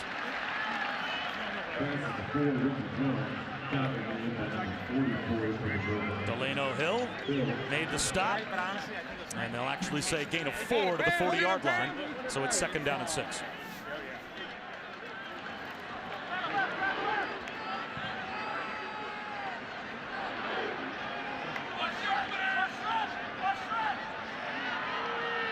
Only one linebacker in the tackle box, at least for now. Is that something that Sudfeld realizes with 12 on the play clock? Exactly right. Good little chess match. Now they creep another linebacker in. Now a player not only jumps in the neutral zone, but we might have a false start on the left tackle, Jason False Spriggs. start. Offense, number 78. 5-yard penalty. Remains 2nd down. It's always one of the dangers, Bob. I played in 2 very different systems. In the West Coast system, Mike Holmgren did not like checks. Get up and run it. We've got built-in answers. Everything about Tom Moore and Peyton Manning was you check with me. And that fine line between sitting there at the line too long, his lineman falling offside. Sudfeld wastes no time going downfield here. Coming back to make a perfect adjustment to the ball is Sidney Cobbs. Jeremy Clark, he didn't locate it. Cobbs did, and it's a gain of 43. Kevin Wilson will not step off the accelerator. Was incredibly aggressive in the first half, and I bet you he's going to be even more so here in the second. Sudfeld to throw again. Bullet to the outside. That one's too hot to handle for Cobbs. Jeremy Clark again in coverage. It'll be 2nd down and 10.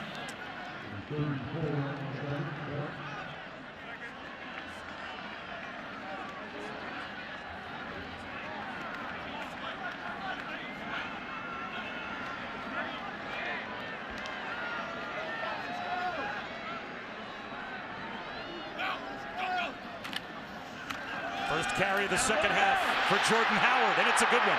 Inside the 10. 1st and goal at the 8. The 4th time that Indiana has been in the red zone against this Michigan defense. Here's our right guard once again, Feeney, with tremendous push. The double team getting to the 2nd level. Howard doing the difference. Howard again. This time gets walled off right at the line of scrimmage. Maybe fell forward for a yard. It'll be 2nd down and goal. Michigan's defense has been, in so many statistical categories, spectacular, but they have only allowed 3 touchdowns. Amazingly, only 7 goal-to-go situations this entire season. But they've not been run on like this. And that is what challenges even the elite defense when you have the kind of balance that Indiana has played with offensively.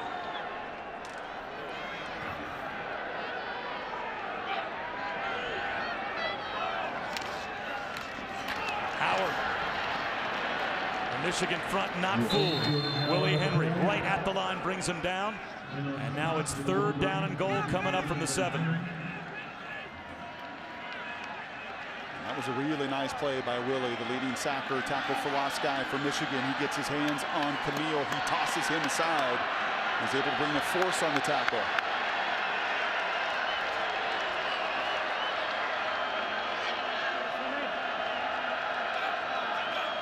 Michigan sends a blitz on 3rd down. There's a slant off the hands of the tight end, Michael Cooper. It was almost as if the ball got on top of him faster than he thought it would, which I guess you have to be aware of if the blitz is coming, the ball's coming out quick. Yeah, that's the matchup they wanted. We have seen it on the other side with Jake Butt, and the difference of having a pass-catching tight end with a tremendous frame. Cooper also 6'5", 250. That ball, a lot of steam on it from Sudfeld. Just did not allow Cooper the time to get his head, his hands around. Michigan holds strong yet again. Here's Griffin Oates. He is 3 for 3, his longest from 51. This from only 25. Indiana has not led until now. IU has the lead midway through the 3rd. Welcome back to Bloomington. The fans here in Bloomington, well, they've seen this play before.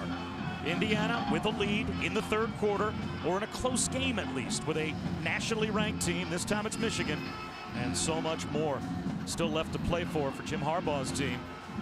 If they win the next 2 weeks, if Ohio State wins the next couple of weeks, that Michigan-Ohio State game would be for a chance to play for the Big Ten championship and a trip to the Rose Bowl, if not the college football playoff. But so much has to happen between now and then in college football, and maybe on this very field. Bob Wischusen, Brock Ewart, Shannon Spake, seeing Brock. Very interesting games starting to develop here. Yes, we have. And Michigan's been involved in very interesting games. The finish against Michigan State, the finish against Minnesota. They are also not a stranger to competitive games to the wire. Jordan Lewis brings it out from 5 yards deep and gets stood up at the 20-yard line. He takes a knee, gets to the 25. Did the ball come out? Indiana thinks the ball came out, and they think they've got it. Well, let's see the officials get together here and what they come up with.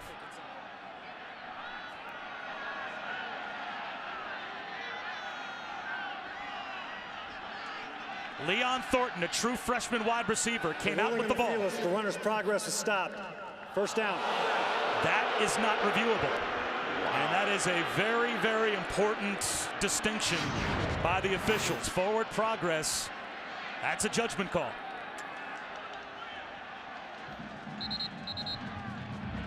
And very rarely do you see it called like that when a player is going down to the ground.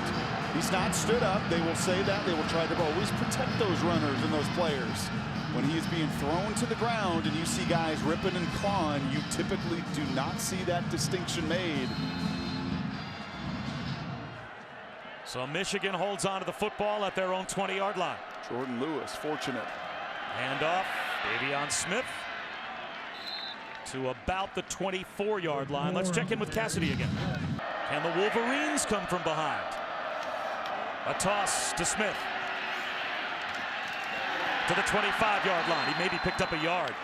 3rd down and 5 coming up for Michigan. Bob, when you go back and you look at these Michigan or these Indiana close losses, what you have typically seen, a common theme, is a big play. It was Ezekiel Elliott that gets out and he has a 65-yard run on a 3rd down. It is a big play that has been crippling to Indiana. They must make Michigan earn it. Give up a 1st down. Keep a play in front of you. You must make them go the long field, something they've been unable to do against explosive offenses. False start. Looked like Eric Magnuson, the right tackle, started just a shade early. False start. Offense number 78. 5-yard penalty remains 3rd down. 9 Michigan penalties. And this makes it 3rd down and 10. And this should be a 4-man rush for Indiana. As I watched many of those games unfold, so often those big crippling plays came on blitzes. You've got inexperience out there. Kevin Wilson wants it. He is calling for his crowd to get involved. This is where you've got to lean on those 4 guys up front to be difference makers for you defensively. It is a 4-man rush. Rudock underneath, fighting for the sticks, and picking up the 1st down is Darboh. Amara Darboh with just enough to move the chains at the 31-yard line. That's a one-on-one with T. Gray Scales in that spot right there. Scales, the hardest hitter. Scales, the guy that has the biggest uncoil defensively there with Brian Noor and his group. And that time in a one-on-one, he cannot bring Darboh down behind the sticks. Huge 3rd down conversion for Michigan. 5 to go in the 3rd. Back to the ground and Smith. To the 34-yard line for 3. Tony Fields came up to help on the tackle. Taking the stop for the Hoosiers, number 49, Brett Gooch.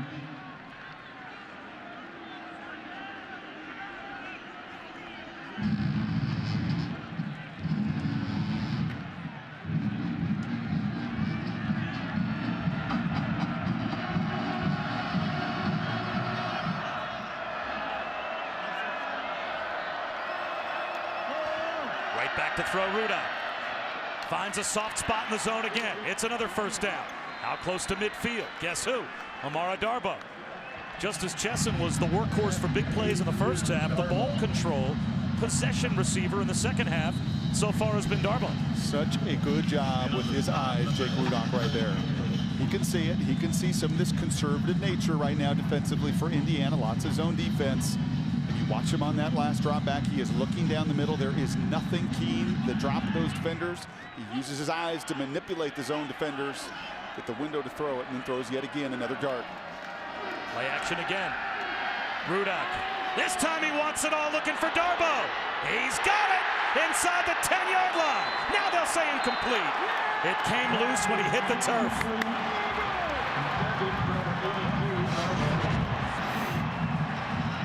Fant knew he was beat, tried to grab his jersey, may have gotten away with a penalty. Had it all the way down to the turf, and then it came free when he hit the ground. That's 55 yards in the air, and once again, that's a cereal box that Jake Rudock hit. 55 yards down the field. You cannot throw it better than that. It's hard to play the position much more efficiently than Jake is doing right now.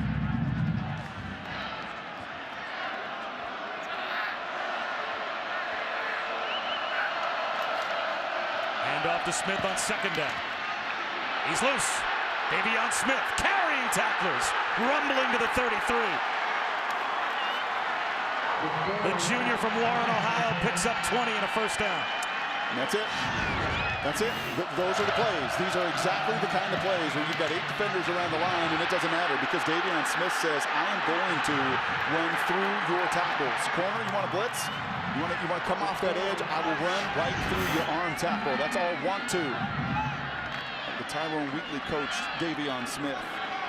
Last year, he only had 2 starts and still led Michigan with 509 rushing yards. And he is their leader again this year. There he goes again. This time gang tackled. We talked about that camera club this season, how defensive coaches like to have a lot of guys in the picture. As Smith's helmet came off, he'll have to leave the field for at least a play, and he is shaken up. Drake Johnson in the game at tailback now in place of Smith. Second down and 8. Indiana brings a blitz. Rudock checks it down. Drake Johnson down the sideline. Check that. It's Sione Homa down the sideline. And he's got a first down. Another good decision made in the face of pressure by Jake Rudock. That's Fox 2 XY hook in Jim Harbaugh's West Coast system. That goes from the tight end to the split end on a deep hook, and your final outlet is your fullback. And you see how quickly Jake Rudock is firing through that progression. That is number 3. That is your outlet. And there's no panic. He never loses his cool. He knows where his check down is. Boy, it'd be fun to imagine if Jake Rudock had even more time in Jim's system than just this, his 5th year. That's Chesson and Darboh stacked left. Play clock at 4. Play clock down to 2. Flags down. It'll be a false start. Pick a player.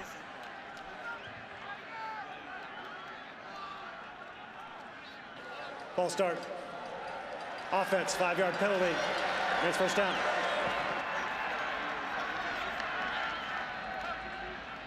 Indiana has not had problems in the 3rd quarter. It's the 4th quarter where things have fallen apart. They have been tremendous in the 3rd and have positioned themselves to win games in the 4th, and then have been dominated, Brock, at times in the final 15 minutes. Testament to coaching and adjustments in that 4th quarter, a challenge with inexperience and depth. First and 15. Jabril Peppers as the slot receiver left, and just as he goes in motion, we've got flags again. Illegal snap. Offense number 61. 5-yard penalty remains. First down. That's 11 Michigan penalties. And many of them of the pre-snap variety. And it's loud, but it's not anywhere near as deafening as many of the locales and venues that Jim Harbaugh is going to play in. And that time a 5th-year senior, Glasgow. He was leaning on that snap, the only one set to go. Mental mistakes before the snap will kill you on the road. This time Darboh's in motion. First and 20. 4-man rush. That ball tipped at the line and falls incomplete. Looked like a Hand up for Ralph Green on the rush. He may have deflected it. It'll be second down and 20. Do you know how sinking a feeling that is as a quarterback when that ball gets tipped in the air? You are doing everything like mad. Try to get that thing to fall like a lead balloon. Good job there by Ralph Green getting his hands up. Just continue to four-man rush. Continue to make Michigan earn it down after down. Davion Smith back as the I-back.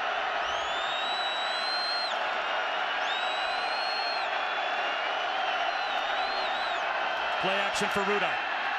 Well protected, floats it, and it's intercepted. The true freshman safety, Jonathan Crawford, his third pick of his freshman year. It's a takeaway for IU.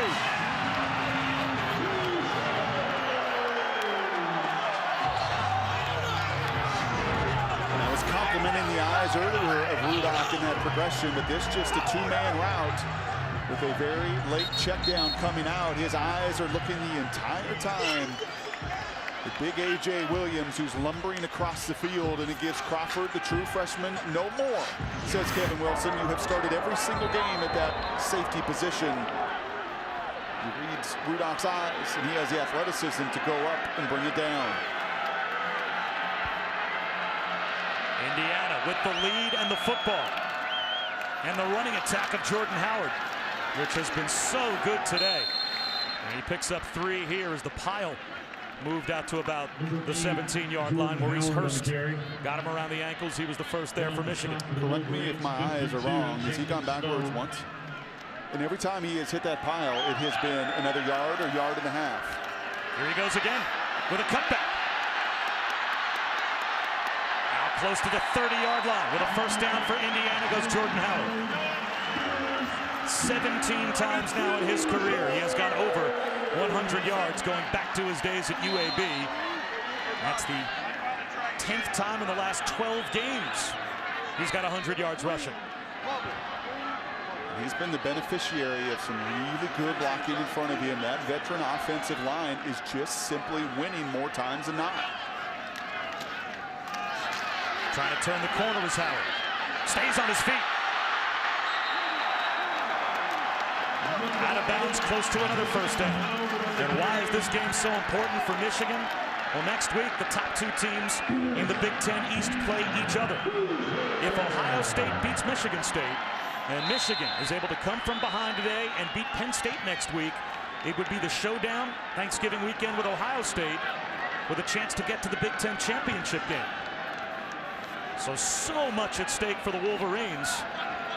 But they have to find a way to beat an Indiana team that hasn't won a game in conference yet. Divine Redding caught at the line by Royce Jenkins-Stone.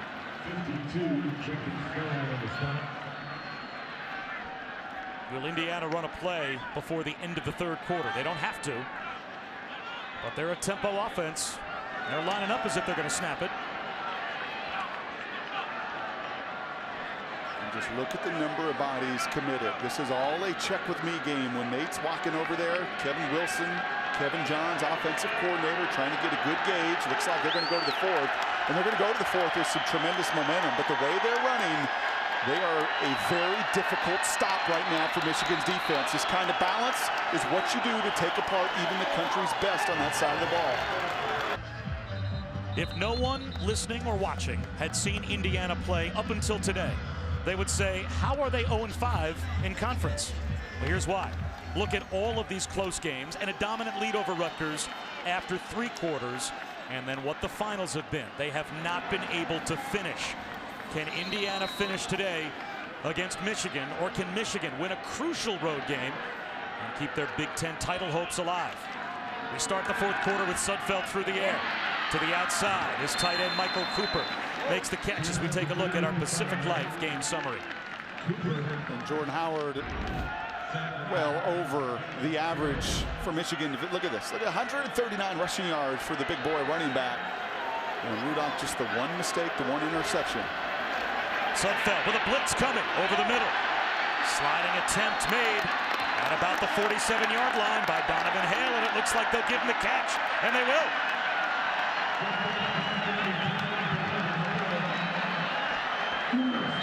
That's That's good for an Indiana first down, and now they may take another look. Ruled a catch on the field for the true freshman Donovan Hale. The what? The true freshman? The field was a catch, resulting in a first down. The play is under further review. The true freshman against Jabril Peppers? And that would be only his second catch of the season.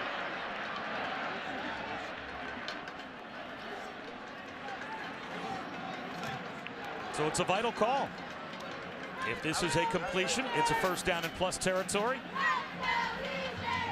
And if not, it'd be third down coming up for Indiana.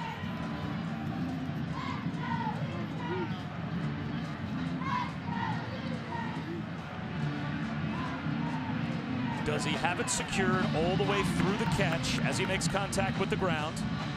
This might give us a better look.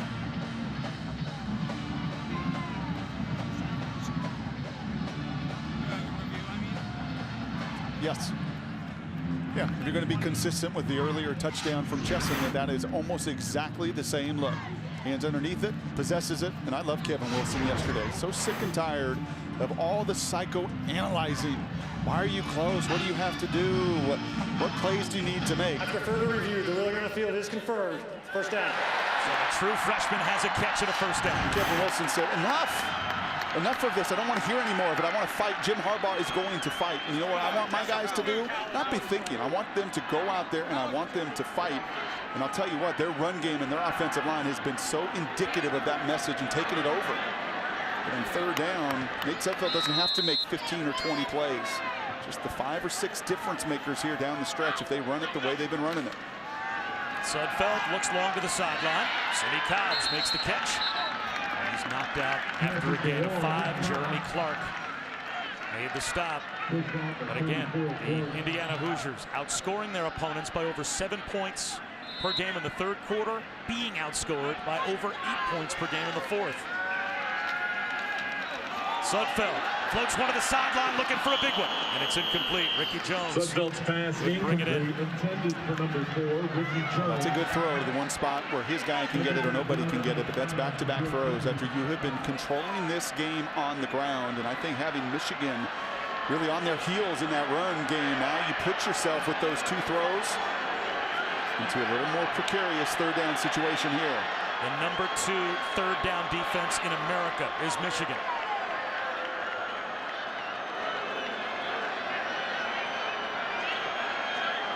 Third down and 6 with the play clock winding down. Sudfeld gets his team set. They're going to run it. Now do they go for it? That's a loss of a yard to Divine Redding. No, you can't go for it here. Taco Charlton made the tackle. And now it's 4th and 7, and that's too much for Kevin Wilson to avoid sending the punt group out. And that's a check with me. And as much as that group has struggled defensively for Michigan, that time they play a 2-safety look, and they dare Kevin Wilson and Nate Sudfeld to run it. They do, and that time, for the first time in some time, Michigan gets off their blocks and makes the play. Eric Toth with the wobbly kick. Inside the 5, into the end zone. You got 6 IU players down there with a chance to get under that punt, and as a group, they couldn't keep it out of the end zone. It'll be a touchback out to the 20 for Michigan when we come back. And Notre Dame being, at least right now, in the top 4, raised some eyebrows and sparked a debate. Could an undefeated Big 12 team get shut out? Rudock scrambles for 3 as we check in again with Cassidy Hubbard. If you are going to win a championship, even to play for a championship, there are days where you have to win when you are not at your best against an inferior opponent. That might apply today to Oklahoma State. Right now, it might apply to Michigan. High formation on 2nd and 10. Rudock, easy pitch and catch to Chesson. First down. I would add further to that, Bob. Not only you're not at your best, but you are going to get the other side's absolute best shot emotionally. That Iowa State isn't playing for a bowl or a Big 12. They're playing to try to get that one marquee win. And Indiana is fighting so desperately still for some bowl eligibility that may be waiting for them the final couple weeks. And a win today would go an immensely long ways towards that. So you get that opponent's best shot as well.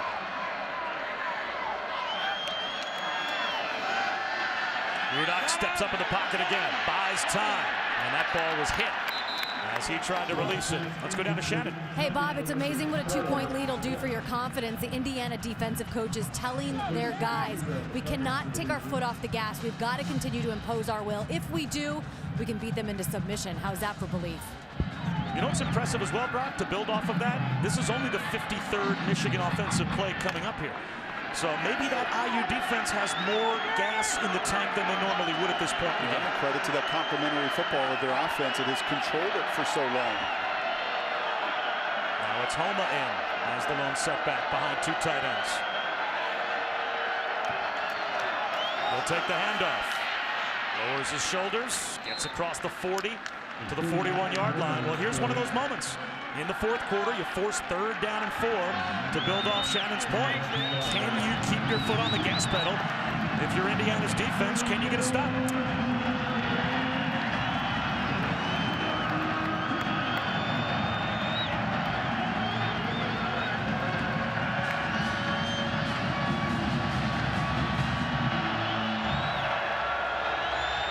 Now it's Davion Smith as the tailback on 3rd down. And a long 3 close to 4. Here comes the blitz. Rudock under pressure. Can he run for it? Lowers his shoulders with a little ball fake. And he's got it out to the 46-yard line. I know it is always a dilemma for those defensive coordinators. Do I bring the pressure? Do I play my base stuff? But I just feel like Indiana is at a point at the back end of their defense with still some youth. Their talent and their strength is up front. I would still love to see them just be committed to rushing 4, because when you blitz like you did there on 3rd down, you leave opportunities for Rudock to take advantage of. Another play action fake for Rudock. White at the 1st down marker. A strike to Chesson. And it looks as if he'll have the 1st down by a half yard. He will. In front of Dutra.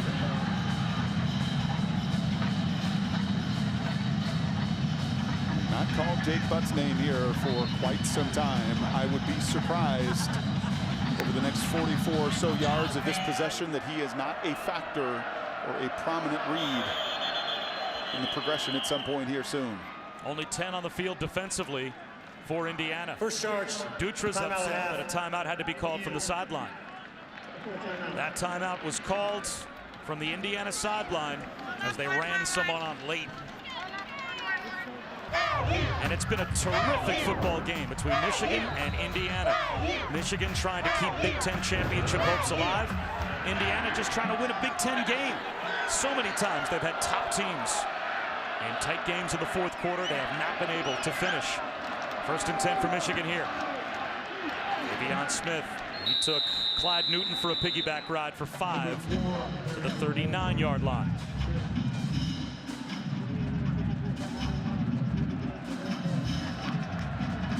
A lost helmet there for defensive end Sean Heffern, so he has to go off for at least one play.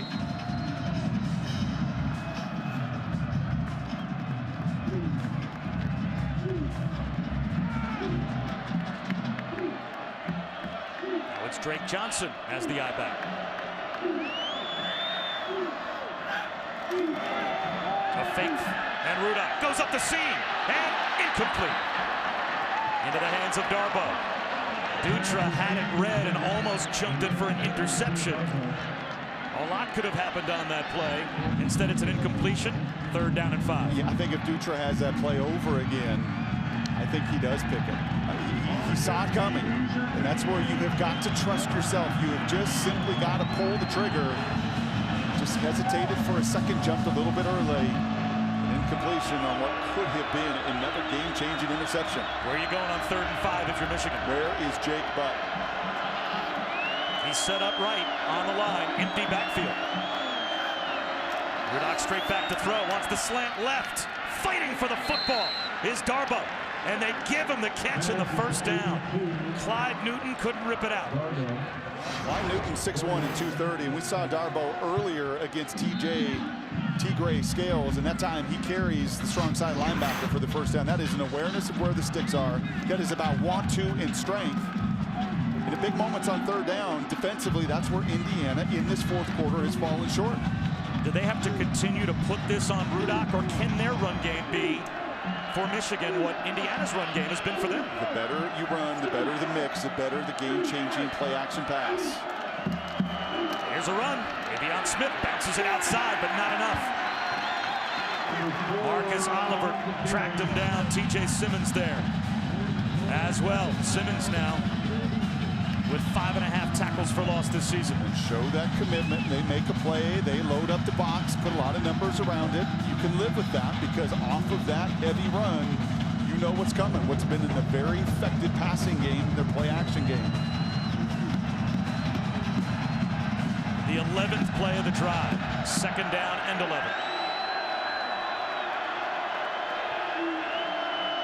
You better watch Jake Butt vertically with the 2 safety look. He's running down the seam here. Rudock doesn't look that way. Instead, he scrambles. Slides right at the 1st down marker. And it looks like they are going to give him the 22-yard line. That's a 12-yard scramble for the 5th-year senior, and he's got the 1st down.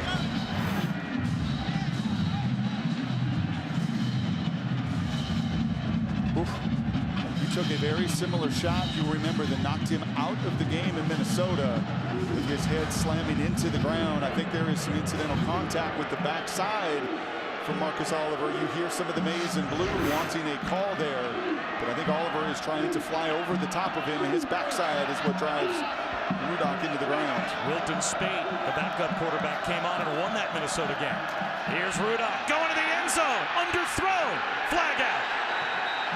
Amara Darboh tried to fight his way back to the football, and Rashard Fenn wouldn't let him get there. As a result, it'll be pass interference.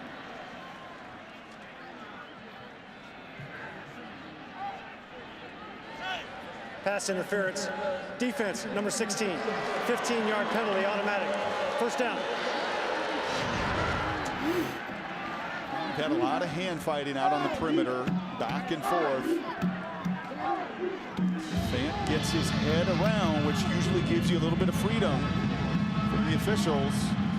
But that contact, the hands in the chest of Darboh, you just cannot allow that receiver an opportunity to go back and fight for the ball. You have that amount of contact, you're going to draw the 15-yard penalty. Huge penalty. 1st and goal at the 7. Jabril Peppers stacked as one of the receivers to the bottom of your screen. They throw it to him. Breaks a tackle. Down to the 1-yard line. They bring the super safety, the Iron Man, off the bench to play offense, and he makes it 2nd and goal at the 1. Well, you pointed it out. You knew where the ball was going to go, and that's the play you got to make. If you're going to change your 4th quarter, and you're going to fight, and you're going to do all these things that you talk over and over, well, you've seen it on this drive. You have got to make the tackle to get off the field on 3rd down, or to stop that play for a 1-yard gain instead of a 5. Indiana just made a 6-player substitution defensively, and it's Sione Homa lining up as the I-back. Flags down at the snap. This could change things. And that's going to be Mason Cole, the left tackle, flipped over to the jumbo tight end. False start. Offense, number 52. 5-yard penalty remains, 2nd down. That's 12 Michigan penalties. And they like this. They like taking their left tackle and putting him in that jumbo package. He just flinches. So now you've got Rudock and the wide receivers back in the huddle as Michigan was prepared to try and play jumbo football with the 243-pound Sione Homa. And now they put Davion Smith back in. He's only 228.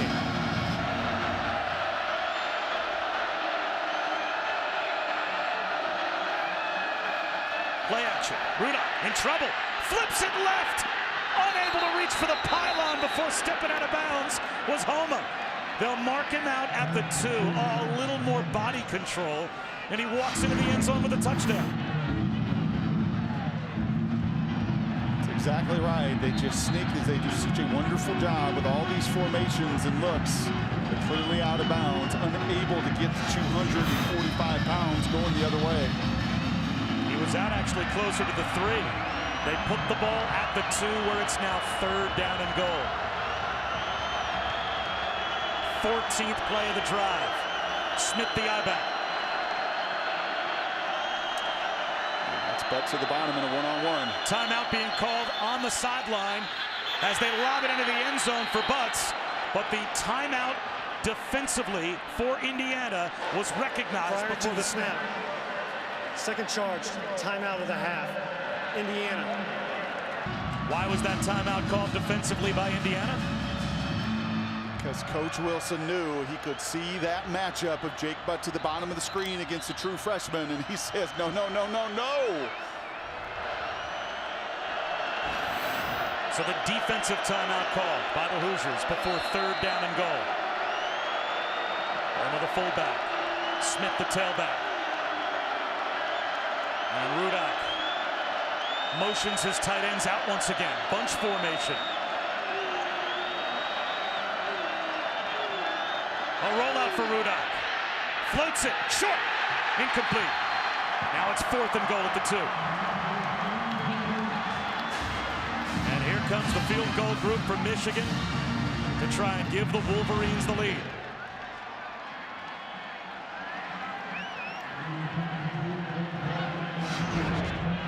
The last time the field goal group was on the field, a bad snap and a woefully short kick from Kenny Allen. So they have left points on the field with this group. Here's Kenny Allen, a chip shot. He's clean this time, right down the middle. And Michigan has a 1-point lead. You may have noticed on the back of some of the Michigan helmets today, the hashtag Chad Tough written.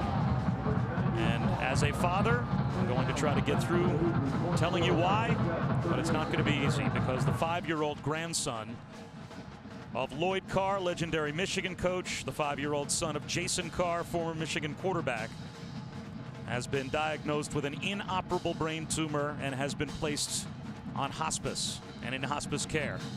And so all of us at the ESPN ABC family sending the Carr family every possible good thought through an impossible time to even conceive of any family having to go through. As Majette brings it out to the 31-yard line, and Shannon Spakes down on the sideline. And Shannon, there have been some very special moments where even the toughest rivalries in college sports have come out to show that it's about much more than that. That's right, Bob. You know, it was a special day today for the Carr family. They celebrated Christmas. The Michigan and Ohio State basketball teams, they helped organize getting their house decorated for Christmas, lights and all. And Santa Claus made an early trip to the Carr residence, brought a lot of presents for Chad and his family. So Merry Christmas, Chad. Merry Christmas to the Carr family. Hope it was a beautiful day with lots of presents and lots of love. Jordan Howard with a great run to midfield for Indiana.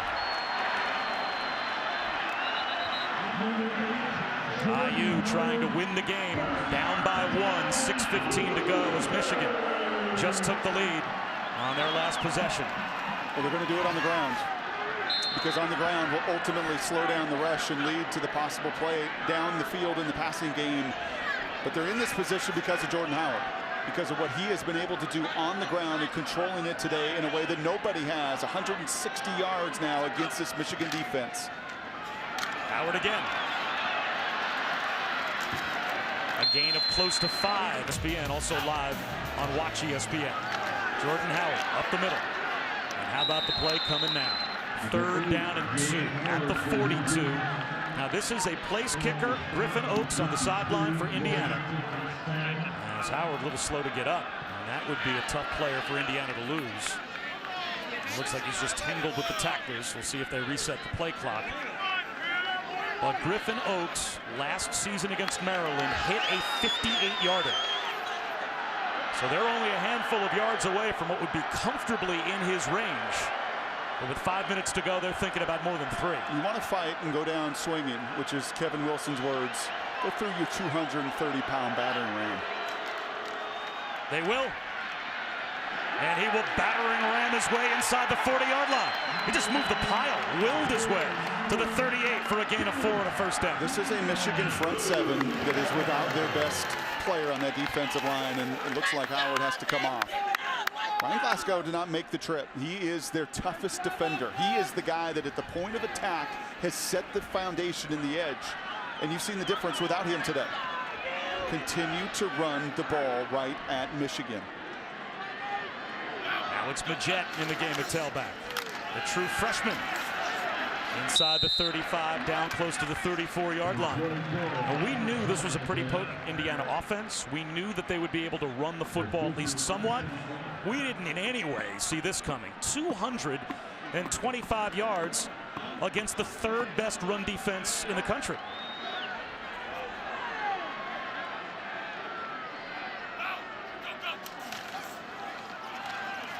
Sudfeld on the keeper. Took a hit. And came up about a yard shy of the first down. They'll actually mark him down at the 30. So Brock, another play call here. Run. Third down and 2 at the 30. Run. Run the ball. Run the clock. You want to fight, you do it with your big boys up front. Your All-American right guard, your future NFL left tackle. And I love the commitment to it on this drive. And they've got Jordan Howard back in the game, and they give it to him, and he's got the first down. 7 straight running plays for Indiana against the third best run defense in America. And they're inside the 25-yard line.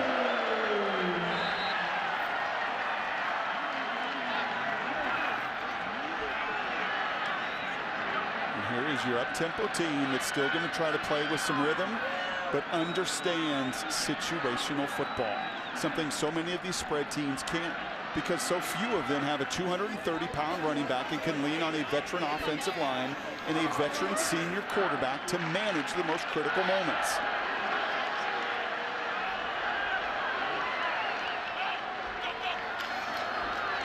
Howard again. Inside the 20. Cuts it back at the 10. End zone.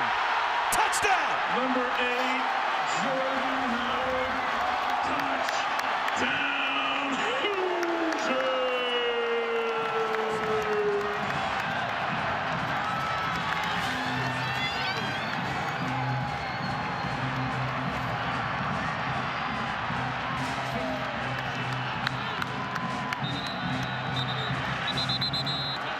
It's a 5-point lead for Indiana, so they will leave their offense on the field, and they'll go for 2 after replay takes a look to make sure that Jordan Howard got in the end zone. And look at the big boys out front. It's Dan Feeney once again that is setting the pace. Going to have to see where that knee was down and where the ball was. I think that's going to be a touchdown. Look at the big fellas. I want to talk about Camera Club defensively. This is what you're going to see in this frame. As that ball crosses the goal line, you're going to see 3 big boys that are chasing the down that said to their coach, you want to go, you want us to turn this around in the 4th quarter, then put it on our big broad shoulders. Jason Spriggs, the left tackle, Dan Feeney, the right guard, Camille down the field, the right tackle, all getting involved behind their workhorse, who now pushes over 200 yards for Jordan Howard on yet again a career day. If the play stands, it's the first touchdown of the day for Jordan Howard, but it puts him on 200 rushing yards even. Last week, he rushed for 174 and 2 scores against an Iowa defense that this season was allowing 86 yards per game and had only allowed 1 rushing touchdown for the year. He had 2 last week. And this week, he's got 200 rushing against a team that barely allowed 81 per game coming into today. But this is a critical 2-point conversion. And these 2 replays are synced up frame by frame. You can't see the football, so I'm not sure how they would be able to overturn the call of touchdown on the field. But replay is taking its time just to make sure.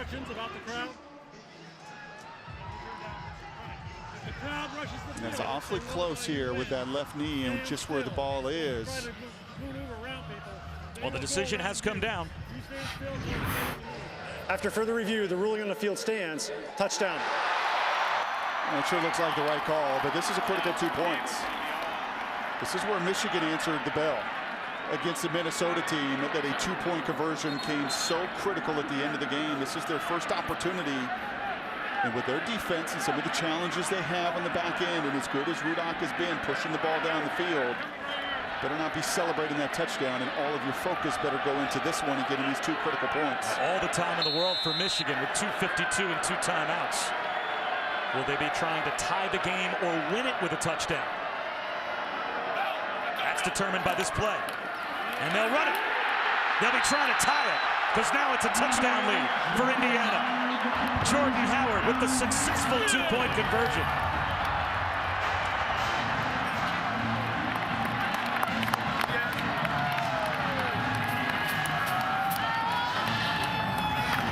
Jim knows that's Jim Harbaugh football. That's just lining up, put my cleats in the ground, and I'm going to run right at you. I mean, that's what he did at Stanford. That's what he did at San Francisco. That's what he's done so effectively here this season. And he knows his group that had been so dominant in that phase of the game this season, today got pushed around.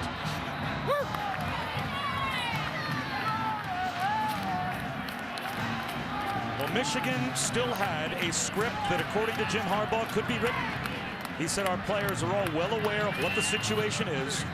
For this to be one of the great seasons in Michigan football, it'll have to be one heck of a conclusion, but what's exciting is we have a chance to write that conclusion. Well, they need a win today.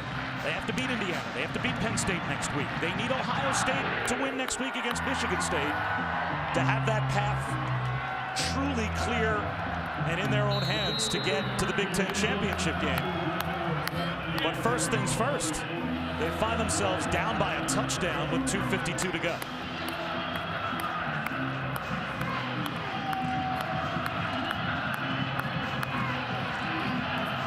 Indiana has lost 19 in a row to Michigan.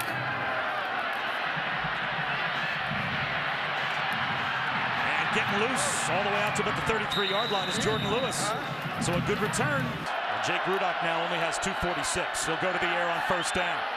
Over the middle, there's the guy you've been wondering, Brock, when he would step up and make a play, and Jake Buck just made one to midfield. Well, he had a touchdown if Kevin Wilson doesn't call a timeout on the previous possession, and you just know you are going to get your best players involved when it matters the most. Jim Harbaugh's been in these battles. He's not going to flinch. Jake Rudock's got tremendous poise, and you're going to see Chesson and Darboh and Butt involved here in the final 2 minutes. Rudock taking what is given to him, and it's Butt once again for close to 9 yards. He gets to the 42-yard line, about 8.5 on first down.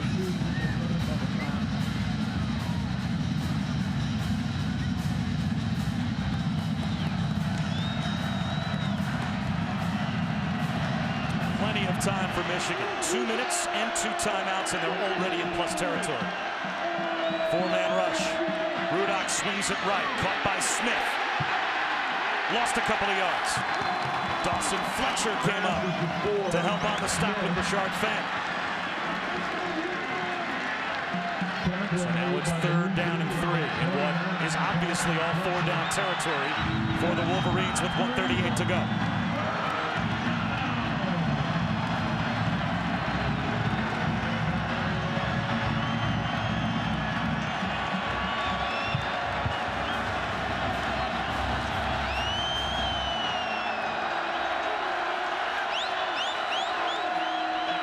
Pressure coming. Rudolph goes deep to the sideline, underthrown. It's caught inside the 5-yard line. J.U. Chesson is there for Jake Rudock, and it's 1st and goal, Michigan at the 2. Well, they go for 2. Big-time players make big-time plays in big-time moments. And a tremendous job by Zach Shaw. And trust me, Rudock is feeling that the entire way. He is just doing all he can to get that ball out and give his difference maker an opportunity. They've got an advantage on the perimeter. They have had it all night. It's been Indiana run and Michigan pass. It's got us to this point. And now Rudock under center with Homa as the I-back. They give it to him. He's up the middle. Stopped at about the 1-yard line. It'll be 2nd down and goal.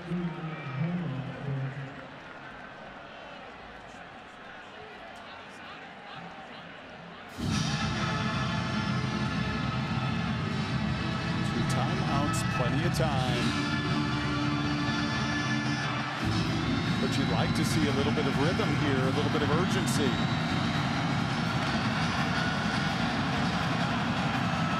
Clock winding down 20 seconds to go. Still with 2 timeouts. Again, the I formation with Homa. He'll try again. Stopped again. And now Jim Harbaugh will call that timeout.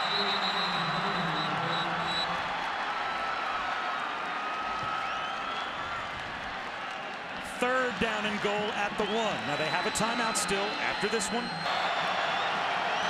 Now Michigan's got Drake Johnson in as the tailback in the huddle. And it looks like they'll line up Homa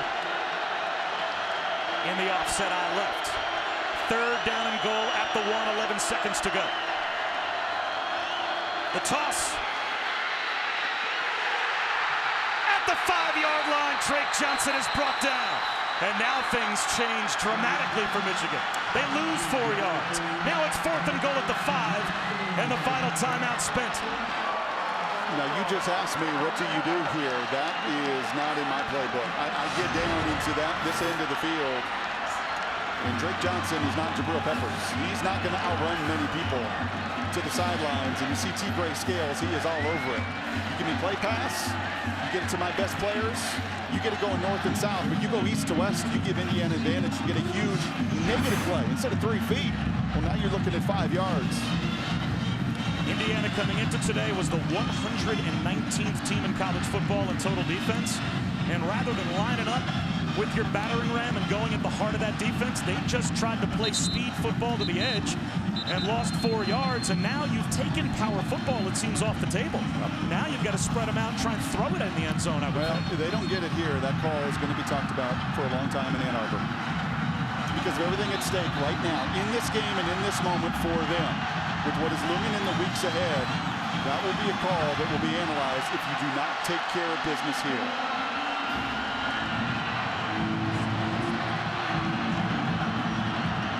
A lot of big red zone targets for Jake Rudock. He's got the tight end, Jake Butt, at 6'6".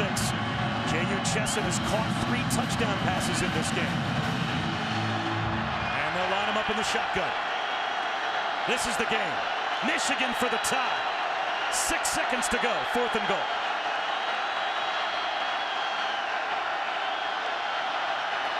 Here comes a blitz. Rudock to the end zone. In traffic. It is caught. Chesson, touchdown. His 4th of the game.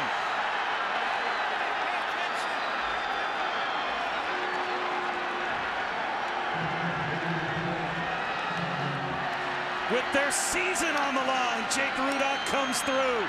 His favorite target, J.U. Chesson, bails him out. And it's a point after away from a tie. He feels the pressure once again. He doesn't flinch. And J.U. Chesson with an enormous catch and the body control to bring it in. That point after hooks through. It was another bobbled snap, but a great job by Blake O'Neal to maintain control of that snap and get it down for Kenny Allen. Yeah, that was a bad snap. A grounder on the missed field goal earlier. That was a pretty darn good job by Holder to get it down, and it just sneaks in. And that 4th down just snuck into the end zone. And what a game we have in Bloomington, Indiana. While we were away, they put 2 seconds back up on the clock. The clock read all zeros when J.U. Chesson caught the game-tying touchdown pass. But the officials put 2 seconds back up on the clock, so there will be a kickoff before overtime, unless Indiana pulls, dare I say, a Miami rabbit out of their hat. We're going to be playing some extra football here in Bloomington.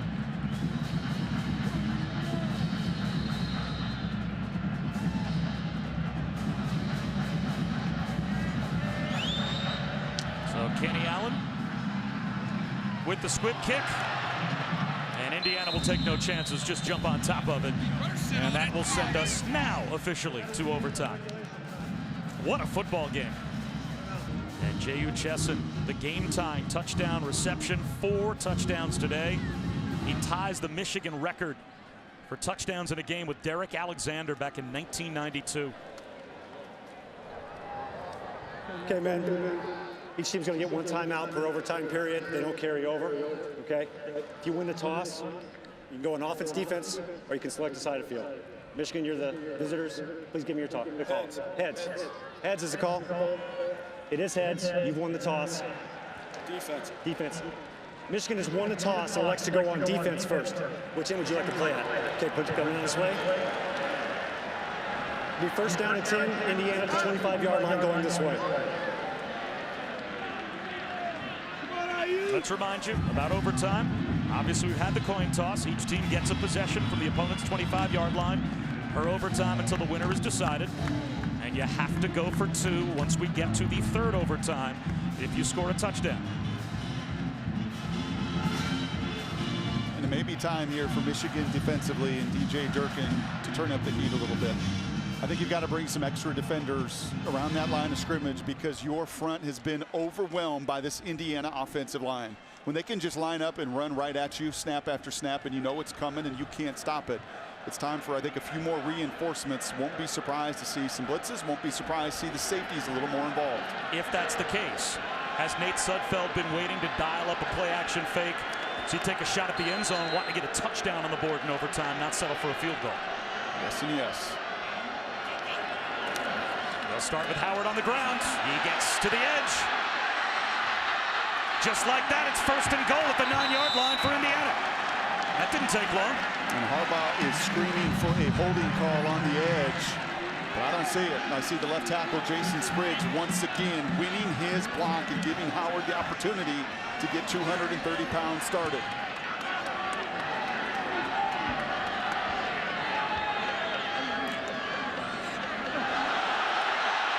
How about the ball fake? Out of bounds at the 2-yard line goes Mitchell Page. Did Nate Sudfeld do an unbelievable job freezing the Michigan defense with the ball fake? Sure did, and then he gets his 6'6", 240 involved. And once again, lineman down the field. That's as good as a play-action pass and still get your line involved, your greatest strength today. Actually, faked me. That was a reverse. Jordan Howard almost immediately gave it to Page. 2nd and goal at the 2.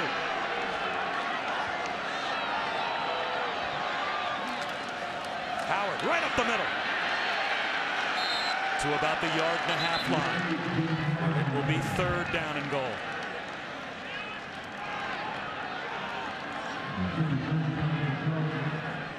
Taco Charlton and Desmond Morgan right in the middle of that pile for Michigan defensively. Okay, Morgan. Okay, Bolden. Okay, senior linebackers. Time for you guys to get involved and hit that Mack truck that has been running over you in the backfield before he can get going.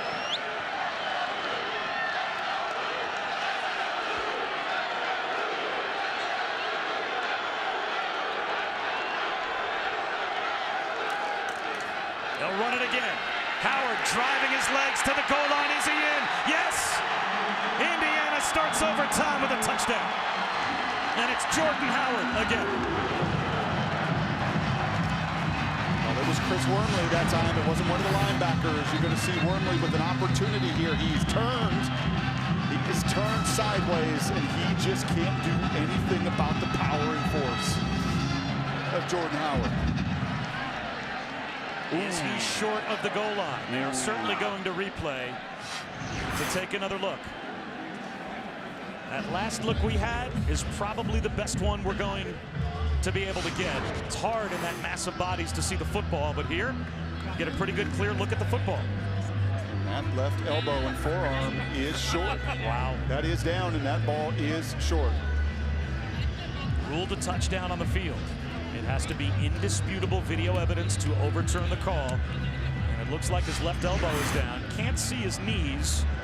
So that's probably, again, doesn't matter. Big grouping of bodies.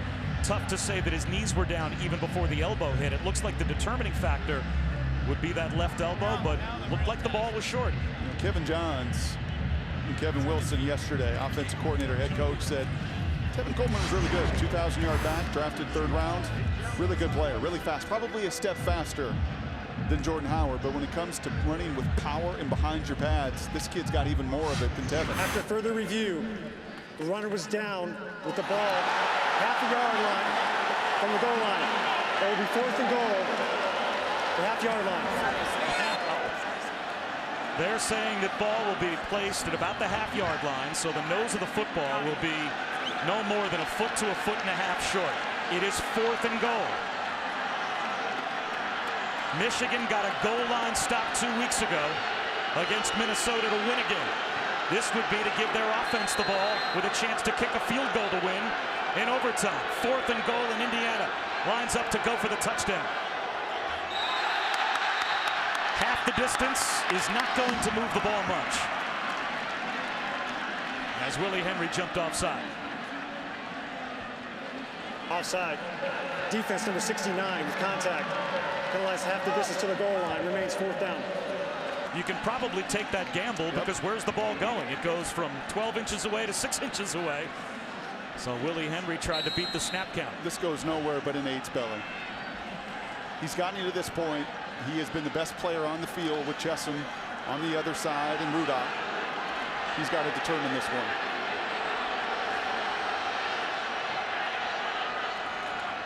It is Jordan Howard leaping, and it is a touchdown.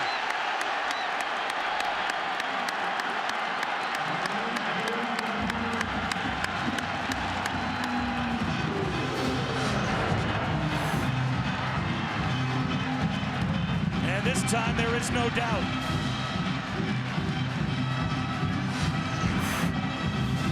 Those NFL guys like to say, no matter how ugly your Michigan sweater is, you've got to agree that is a grown man running the ball. That is 14 consecutive running plays for Indiana offensively, including all of the plays in overtime. And now it's on Michigan's offense to answer again.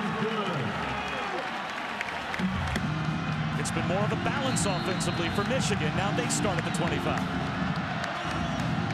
Where are you going here? If you're the beauty for Michigan is you got Butt, you've got Chesson, you've got Darbo, you've got a quarterback that can run. You just cannot flinch, and you have to play with tremendous poise. Rudock's thrown for 394. They'll start on the ground though. 4 yards for Davion Smith. Chase Dutra came up to make the tackle. And now limping off the field is Darius Latham.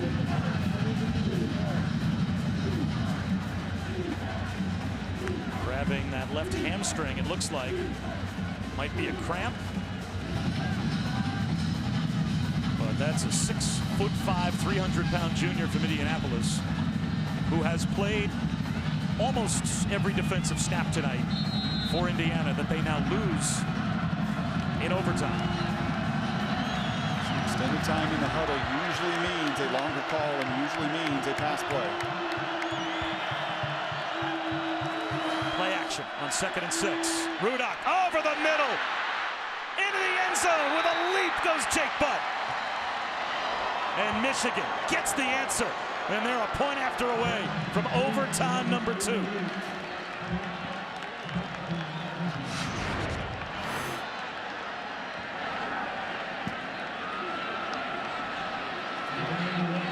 And executed much better than that. You've seen it on both sides. You're seeing the run game executed up front perfectly.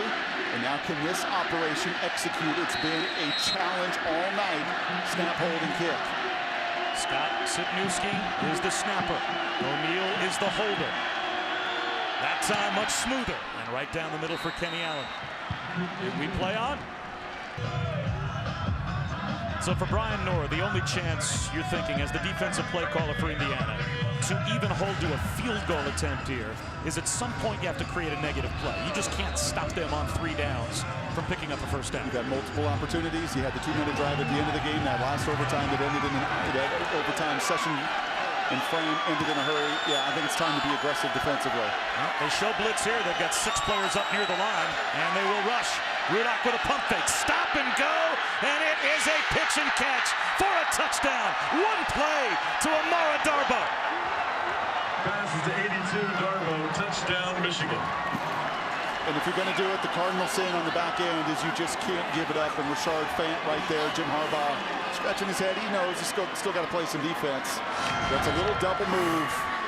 A perfect route. The timing, you can see Fant looking in. Hitch and go. Good night. The stop worked perfectly, and the go was there.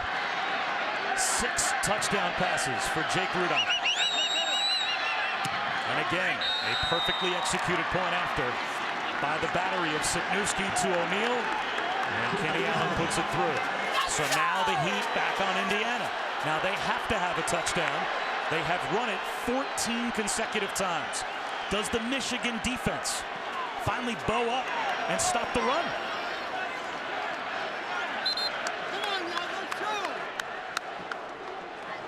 And do you do anything differently if you're Indiana? Then load up with Jordan Howard and go right at them again. I don't think you do it on first down, but there sure may be an opportunity since it's been 14 straight runs. I think you've set up your play pass.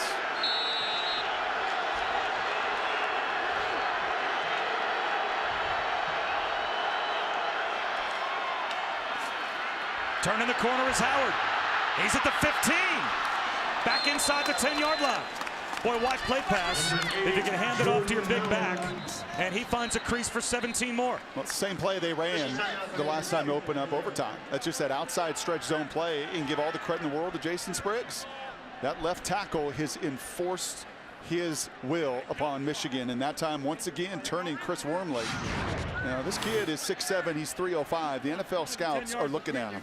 37-inch vert, ran a 4.840, is a really good athlete out on the move.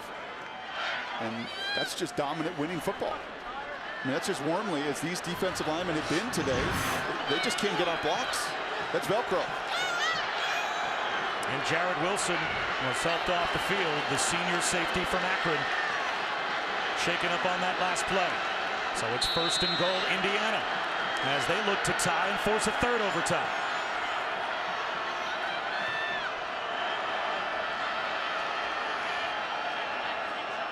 There is a lot of real estate at the bottom of your screen for Simi Cobbs, as he is man for man if that's where they decide to go. Instead, they go back to Jordan Howard, and he gets to the 5-yard line where it will be 2nd down and goal.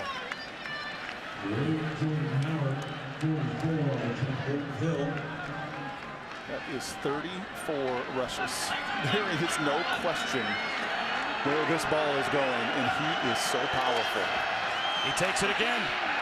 Now it might change. This time Michigan stops him cold at the 5. Jabril Peppers sold out to stop the run, and it worked.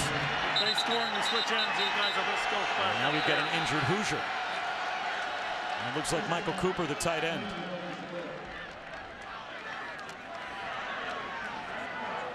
Yeah, and he's coming across the formation there. He's trying to clip Peppers, trying to get that backside cut off in that zone run. He can't. Peppers makes a really good play, but even inside was better from Willie Henry.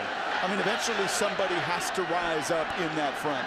Somebody, this isn't complicated football. Get off your block and make a play. And that time, Willie Henry and Peppers finally slow down the big fella before he can get started downhill. If the ball's on the left hash and you have an enormous amount of real estate out to the right, and you're Sudfeld, and you see them put 9 players up in the tackle box, daring you to throw. At some point, do you finally, after, 17 straight running plays, put the ball in the air? And get away from what puts you in this position right now with 41 points and doing something that nobody has done on Michigan this season. And remember, they're a check with me, Bob. So that's not just all Sudfeld. That's going to come from the sideline of when do you finally take your right. It's a one-on-one. It's one-on-ones everywhere outside. But even though there's been a +1 for Michigan multiple times in the box, they can't stop the heavy run. If they throw it here and they fail, it almost guarantees they have to throw it on 4th down. Yep. If they run it here and come up short, depending on what they get, they could still run it on 4th down. So let's see if they keep their options open.